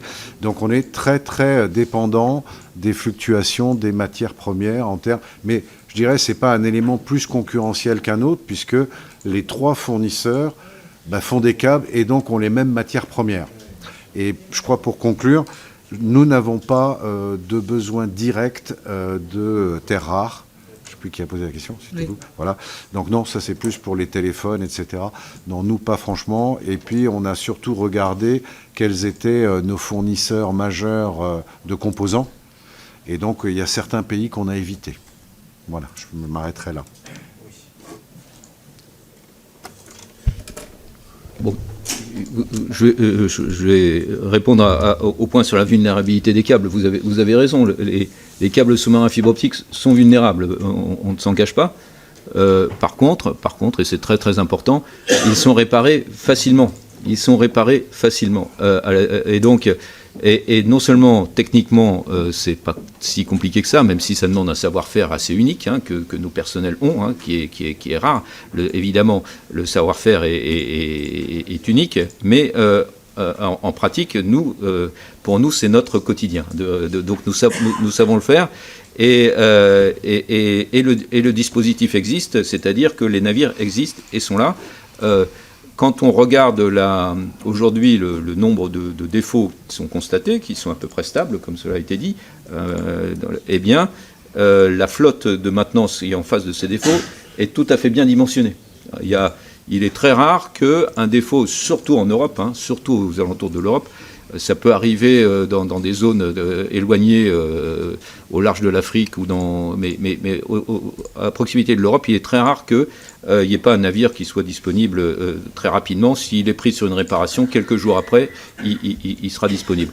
Et puis la redondance, on l'a dit, la redondance des réseaux qui est essentielle pour assurer, pour le fait de faire en sorte que une coupure ou deux n'ait pas de conséquences, et puis aussi, bien sûr, le fait que les câbles sont mieux protégés. Donc, au fur et à mesure du temps et des évolutions, il y a de plus en plus de câbles. Il y a de plus en plus de câbles entre les États-Unis et la France. Même si on passe au pétabit, le nombre de kilomètres de câbles augmente quand même. C'est-à-dire, donc vous avez une double augmentation, les débits par câble, et puis le nombre de câbles lui-même augmente. Donc tout ça est très favorable, et effectivement permet d'être relativement confiant en matière de risque pour les câbles. Je suis d'accord avec vous, on n'est jamais à l'abri du pire. Il peut se passer des choses qui pourront se poser problème. Aujourd'hui, on n'a jamais été confronté à une telle situation depuis la dernière guerre mondiale, je dirais. Évidemment, je pense que je l'ai déjà dit, on est soumis à la concurrence mondiale, donc le message que moi je peux faire passer aux législateurs, c'est ayez en tête le fait que l'impact que peuvent avoir vos décisions réglementaires, législatives, sur des sociétés comme les nôtres, qui sommes soumis à une concurrence mondiale. C'est pas la même chose, et c'est peut-être un avis personnel que je vais me permettre de vous donner. J'ai l'impression que cette dimension concurrence mondiale versus franco-français, pour la vie des entreprises, pour la réglementation des entreprises, n'est pas toujours suffisamment prise en compte. Une réglementation n'est pas adaptée, une même réglementation peut être adaptée à une société française qui est en France, qui est soumise à une concurrence avec d'autres sociétés françaises, et ne pas du tout être adaptée à des sociétés comme les nôtres, qui sommes soumis à une concurrence mondiale. Et ça, s'il vous plaît, prenez-le en compte dans vos décisions sur les lois et réglementaires. De temps en temps, on est face à des choses qui nous impactent, nous tout seuls, alors que ça ne devrait pas l'être, quoi. Et voilà. Merci. Il nous reste 4 questions, donc nous allons les prendre. Viviane Artigalas. Merci Madame la Présidente. Je voulais tout d'abord vous remercier moi aussi parce que c'est un sujet que je ne connaissais pas du tout et vraiment j'ai trouvé ça absolument passionnant. J'ai 2 questions. J'ai été d'abord particulièrement bluffée par la façon dont vous arrivez, c'était une belle question, à voir d'où viennent les dégradations. Là, le DAS là, dont vous avez parlé, c'est quand même assez impressionnant et donc je vois bien comment c'est peut-être ça qui peut éviter des attaques volontaires parce que vous de suite vous savez qu'est-ce qui est là. Ma question qui complète celle-là, est-ce que vous n'avez pas peur que dans le temps, avec ces enjeux stratégiques autour de ces câbles sous-marins, que ça se développe des attaques volontaires contre les câbles? Je vois bien qu'ils sont moins vulnérables que les câbles de l'énergie, que les tuyaux énergétiques, mais moins facile à dégrader aussi peut-être, je ne sais pas. Donc est-ce que vous ne voyez pas qu'il peut y avoir une évolution? Et ma deuxième question, vous avez parlé de développement de câbles sur l'Arctique. Voilà. Et donc, vous avez dit aussi que c'était très difficile d'avoir des autorisations, des permis dans certains lieux. Est-ce que l'Arctique fait partie des endroits où il est difficile d'avoir des autorisations et de qui elles dépendent? Quels sont les pays qui dépendent de ça? Et puis, donc voilà, est-ce que ça ne va pas être difficile? Et est-ce que le coût, du coup, ne va pas être plus important que dans d'autres pays? Merci. Yannick Jadot. Merci Madame la Présidente, merci messieurs. Effectivement, vos sociétés nous rendent fiers et c'est une très bonne nouvelle pour notre pays. Alors, plusieurs points. Vous avez évoqué la question de la concurrence mondiale. Est-ce que vos concurrents ont à peu près le même modèle économique, c'est-à-dire présence de l'État et toute une série de soutiens publics qui vous permettent d'investir, d'exister et de progresser, de croître. Parce que ça a été assez peu abordé, ou en tout cas dans vos réponses. Certes, nous ne sommes pas la commission de défense, mais les enjeux stratégiques sont majeurs autour de vos activités. Si un certain nombre de pays, par exemple, ont bloqué Huawei, c'est parce que nous considérons que les tuyaux ne sont pas neutres. Et vous faites des tuyaux, enfin si je caricature, hein, mais l'idée que vous êtes par où passe l'information et que à travers cette technologie, il y a des enjeux de souveraineté, il y a des enjeux stratégiques qui sont majeurs. Donc au-delà de la question des sabotages, comment se gère cette question stratégique autour du contrôle de l'information ? S'il y a des systèmes qui peuvent être parfois longs d'autorisation, c'est parce qu'évidemment, chacun regarde les menaces ou les intérêts pour sa souveraineté en matière d'information, et on sait qu'on est rentré dans une ère de guerre de l'information, à tout point de vue, et de menaces hybrides autour de l'information. Donc, ma question est plus aujourd'hui sur, quand vous dites les Américains nous imposent par exemple un certain nombre de restrictions sur les composants chinois, vous semblez considérer que ça n'est qu'une contrainte pour vous et pas un intérêt stratégique, y compris quand l'État possède 80% de vos sociétés. Que le fait que les deux principaux donneurs d'ordre aujourd'hui soient Google et Meta, dans le système d'évolution de la politique aux États-Unis, ça nous interroge. Et donc, il y avait eu ce débat autour de Huawei qui voulait passer des contrats avec Orange. C'est quand même la régulation publique qui a mis fin à un certain nombre de choses en considérant qu'il y avait un enjeu de souveraineté pour la France de ne pas avoir Huawei qui installe des tuyaux partout sur notre territoire. Et j'ai l'impression que votre discours est beaucoup autour de la concurrence, de la compétitivité, et tout ça est légitime, mais vous évacuez, alors que je pense que c'est au cœur de votre métier, mais dans la discussion que nous avons aujourd'hui, vous évacuez, je trouve, un peu facilement les enjeux géostratégiques par rapport à tout ça. Et puis une dernière question, et c'est fini, le détroit de Taïwan. Taïwan considère que un des enjeux de sa souveraineté, c'est aussi pas simplement la question du commerce et des cargos qui passent dans le détroit, mais aussi la question des câbles qu'il y a dans le détroit de Taïwan. Est-ce que, quelque part, à travers votre activité, vous êtes impliqué sur ce sujet? Merci. Merci Yannick. Micheline Jacques. Merci Madame la Présidente, Messieurs les Présidents. Le 22 mai 2024, la Nouvelle-Calédonie a été frappée par une cyberattaque d'envergure. Un piratage de type déni de service a ciblé un fournisseur d'accès, saturant le réseau en quelques heures. Cette attaque, qualifiée d'inédite, pose de nombreuses questions sur l'état des infrastructures numériques dans les Outre-mer, essentielles compte tenu de leur éloignement et de leur isolement dans leurs bassins océaniques respectifs. Les infrastructures numériques sont-elles suffisamment développées en Outre-mer? Quelles sont leurs vulnérabilités? Le coût du déploiement des câbles peut-il expliquer le surcoût des abonnements téléphoniques en Outre-mer? Je vous remercie. Et dernière petite question avec Marie-Lise Housseau. Merci Madame la Présidente. Tout d'abord également vous remercier pour vos interventions. On se sent finalement fier d'avoir en France des entreprises comme les vôtres. Et un peu plus intelligent. Alors moi j'ai une question qui est un peu à part. Je voulais savoir quelle était votre empreinte sur comment dire, les fonds sous-marins, parce que vous avez dit que avec vos navires vous traîniez des charrues et que donc moi je pensais que les câbles étaient posés, mais j'ai bien compris qu'ils étaient quand même un peu enfouis.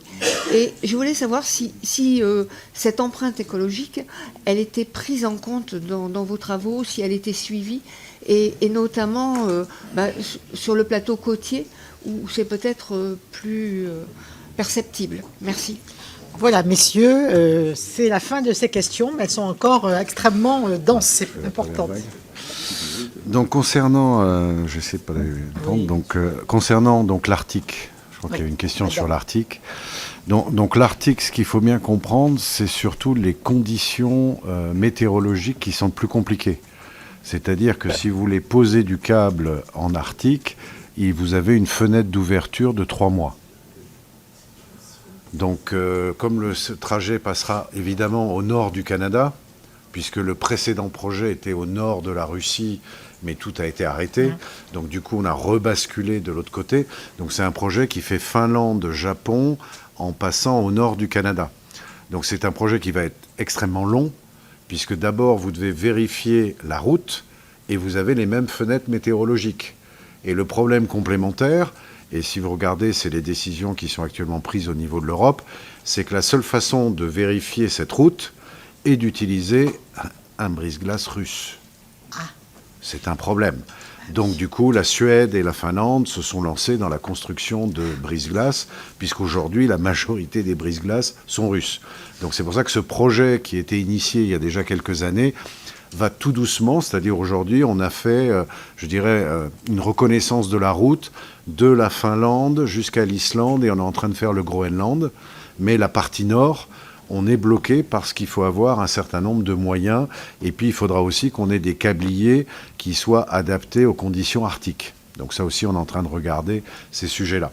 Donc ça prendra un certain temps. Tu veux compléter ? Oui. Sauf si non, vas-y, je continuerai. Je me permets juste de faire un petit complément sur le projet Arctique, puisque ça ne sera pas Orange Marine qui va poser ce câble. Pourquoi ? Parce que, figurez-vous que le Canada a une loi de cabotage qui impose l'utilisation de navires canadiens dans les eaux canadiennes. Et y compris, cette loi s'applique aussi aux navires câbliers. Et donc, c'est quelque chose qui avait échappé, je crois, aux négociateurs européens quand ils ont négocié l'accord de libre-échange entre les deux, puisque le cabotage a été exclu de l'accord de libre-échange. Simplement, il n'y avait pas la même définition de cabotage entre le Canada et l'Europe. L'Europe, c'était uniquement des transports de marchandises et de passagers, donc ça qui était réservé aux navires européens quand c'était entre deux ports européens.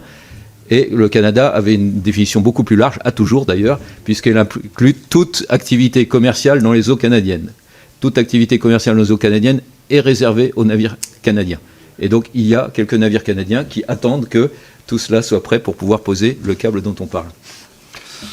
Voilà. Concernant le point que vous avez mentionné, aujourd'hui, la différence, on dit qu'on est dans un univers concurrentiel, c'est-à-dire il n'y a pas de projet réservé câble sous-marin européen. Ça n'existe pas. Tous les projets font un appel d'offres.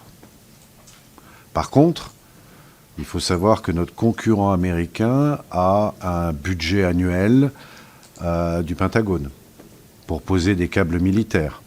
Donc ça, c'est une activité à part qu'il a, que nous n'avons pas.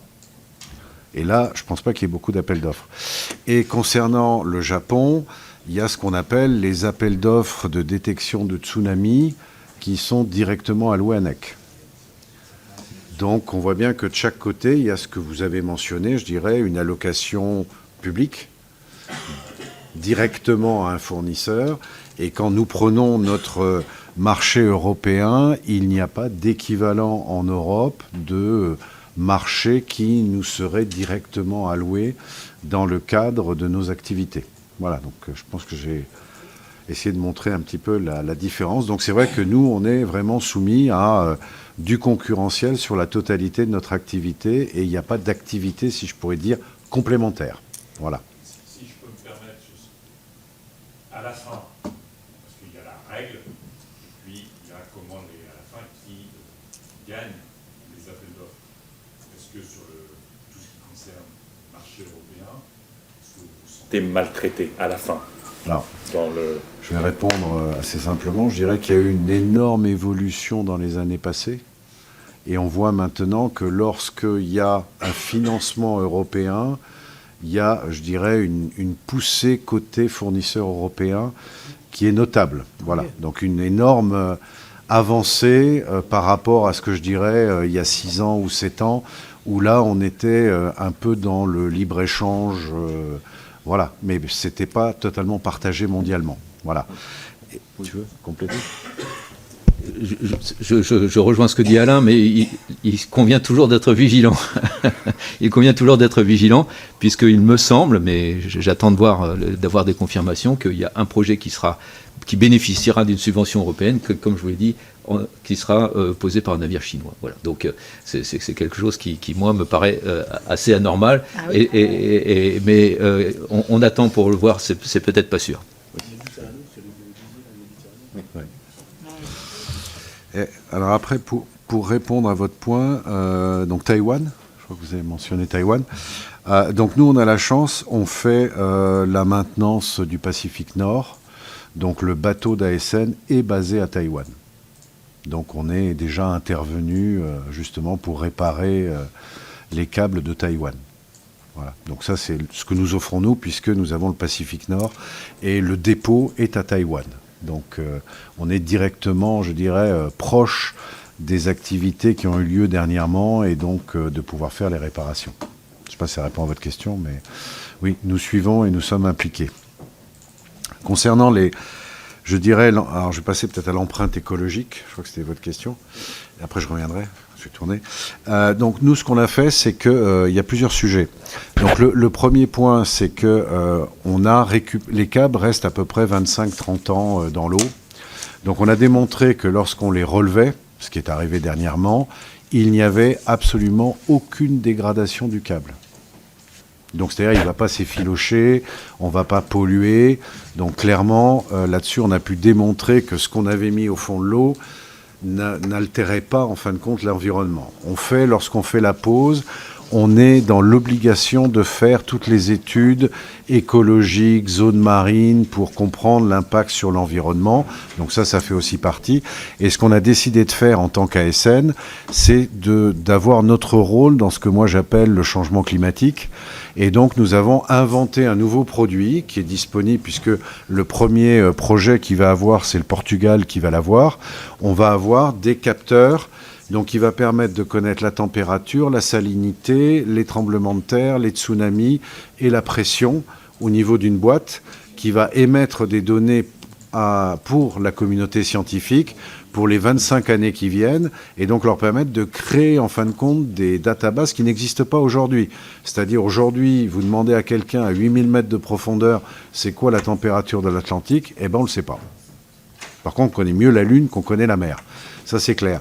Donc nous, ce qu'on va offrir, et ça va être la contribution d'ASN, c'est d'avoir développé le produit qui va être intégré sur nos câbles sous-marins. Comme on va partout, si le client décide, il peut mettre ses capteurs et partager l'ensemble de ces informations avec la communauté scientifique. Et en même temps, ce que l'on regarde, c'est notre empreinte carbone, comme vous l'avez mentionné, et donc on essaye de regarder comment on peut l'améliorer. Ce qui est clair, c'est qu'un élément majeur d'amélioration, c'est les nouveaux bateaux à terme qui ont sûrement des nouvelles technologies et qui vont nous permettre d'avoir moins d'émissions de CO2 dans le futur. Donc on regarde tout ce qui est hydrogène, etc. Mais c'est à plus long terme. Aujourd'hui, on essaye de réduire petit à petit chaque année notre empreinte carbone. Vas-y. Tu peux le prendre. Je m'efforcer de répondre à la question sur les Outre-mer. Et là, je vais vous répondre aussi en tant que filiale d'Orange, du groupe Orange. Depuis tout temps, les Outre-mer et la connectivité des Outre-mer a été un souci majeur pour le groupe Orange et continue à l'être. Et aujourd'hui, ça fait dans ces dernières années, il y a eu plusieurs câbles sous-marins nouveaux qui ont été installés pour mieux raccorder les Outre-mer. Un câble pour la Guyane française entre la Guyane et la Martinique, des câbles à la Réunion. Avec ASN, on a travaillé sur un câble pour la Nouvelle-Calédonie, il y a quelques années. Donc on a posé un câble supplémentaire pour raccorder la Nouvelle-Calédonie au reste du monde. Et il y a d'autres projets en cours. Il y a un projet en cours qui va bientôt être posé en 2027, qui s'appelle le projet Célia, qui va raccorder la Martinique au reste du monde avec un câble de dernière génération, qui sera un câble d'ASN posé par Orange Marine. Et puis, nous travaillons ensemble aussi avec ASN sur un câble futur pour raccorder la Réunion à l'Afrique du Sud. Donc, de temps en temps, très souvent, Orange fait partie des investisseurs, mais pas seulement. À La Réunion, par exemple, il y a tous les opérateurs de La Réunion qui vont cofinancer ce futur câble. Souvent, et fort heureusement, je dirais, ces câbles bénéficient aussi d'un soutien financier de l'Europe. Hein. Donc, ça fait partie évidemment des points d'attention majeurs. Il me semble que dans chaque zone, que ce soit dans les Caraïbes, que ce soit dans la Réunion, les territoires français sont parmi les mieux connectés des territoires de la région. Il est évident qu'une île est toujours plus vulnérable qu'un continent en termes de connectivité. C'est clair. On les connaît, les câbles qui raccordent chaque île au reste du monde. Voilà. Mais je pense qu'il y a quand même un gros effort qui est fait en matière d'infrastructure pour que nos îles et nos territoires soient parmi les mieux connectés et raccordés au monde, y compris de la part des opérateurs locaux. Ce n'est pas uniquement de notre fait, parce qu'évidemment, ceux qui décident de raccorder les territoires, c'est d'abord les opérateurs locaux. Aujourd'hui, je peux vous dire, ce n'est pas tellement les GAFAM qui raccordent nos territoires d'outre-mer. C'est d'abord nos opérateurs. Et en plus, si je complète ce que vient de dire Didier, on va même offrir ce que je mentionnais, la nouvelle technologie qu'on appelle Climate Change, va être sur le prochain projet là, qui est lancé, qui est entre Vanuatu et la Nouvelle-Calédonie, donc Tam Tam. Donc ça, c'est un projet que nous faisons, que nous allons poser et qui va offrir, en fin de compte, aussi la technologie du changement climatique qui va être opérée par Ifremer. Donc on voit qu'aussi, on fait bénéficier des nouvelles évolutions technologiques nos territoires d'outre-mer. Le seul point que je mentionnerais qui est un peu dommageable, donc toi, tu as ton côté chinois, moi j'ai mon côté, je trouve dommageable que tous les nouveaux câbles de la Polynésie française sont faits par des Américains et pour des Américains. Je trouve ça légèrement dommage que ça ne soit pas fait par des acteurs français. Voilà. Ce sera ma dernière remarque. Eh bien, écoutez, messieurs, excusez-moi, Madame la Présidente. Oui, Monsieur Yannick Jadot. Probablement par manque de temps, vous n'avez toujours pas répondu sur les enjeux de sécurité nationale, en fait, qui me paraît, au regard de ce qui se joue, un élément un peu central. Alors, soit c'est compliqué parce que la séance est retransmise, je ne sais pas, vous pouvez avoir plein d'arguments de sécurité, mais pour nous, il y a quand même un enjeu de sécurité nationale autour de cette gestion des câbles ou d'ingérence étrangère qui nous paraît assez centrale. Et donc, si vous pouvez nous en dire quelques mots quand même. C'est ce qu'on a mentionné au début, qui était de dire qu'il y a tout un travail qui a été fait avec la Commission européenne sur quelle est la liste possible des mesures à prendre pour protéger les câbles sous-marins. Donc on en a vu que certaines sont prises par les opérateurs, c'est-à-dire maintenant enfouir le câble jusqu'à une profondeur de 1500 mètres, ce n'était pas le cas avant. Donc il y a un certain nombre d'éléments qui se mettent en place.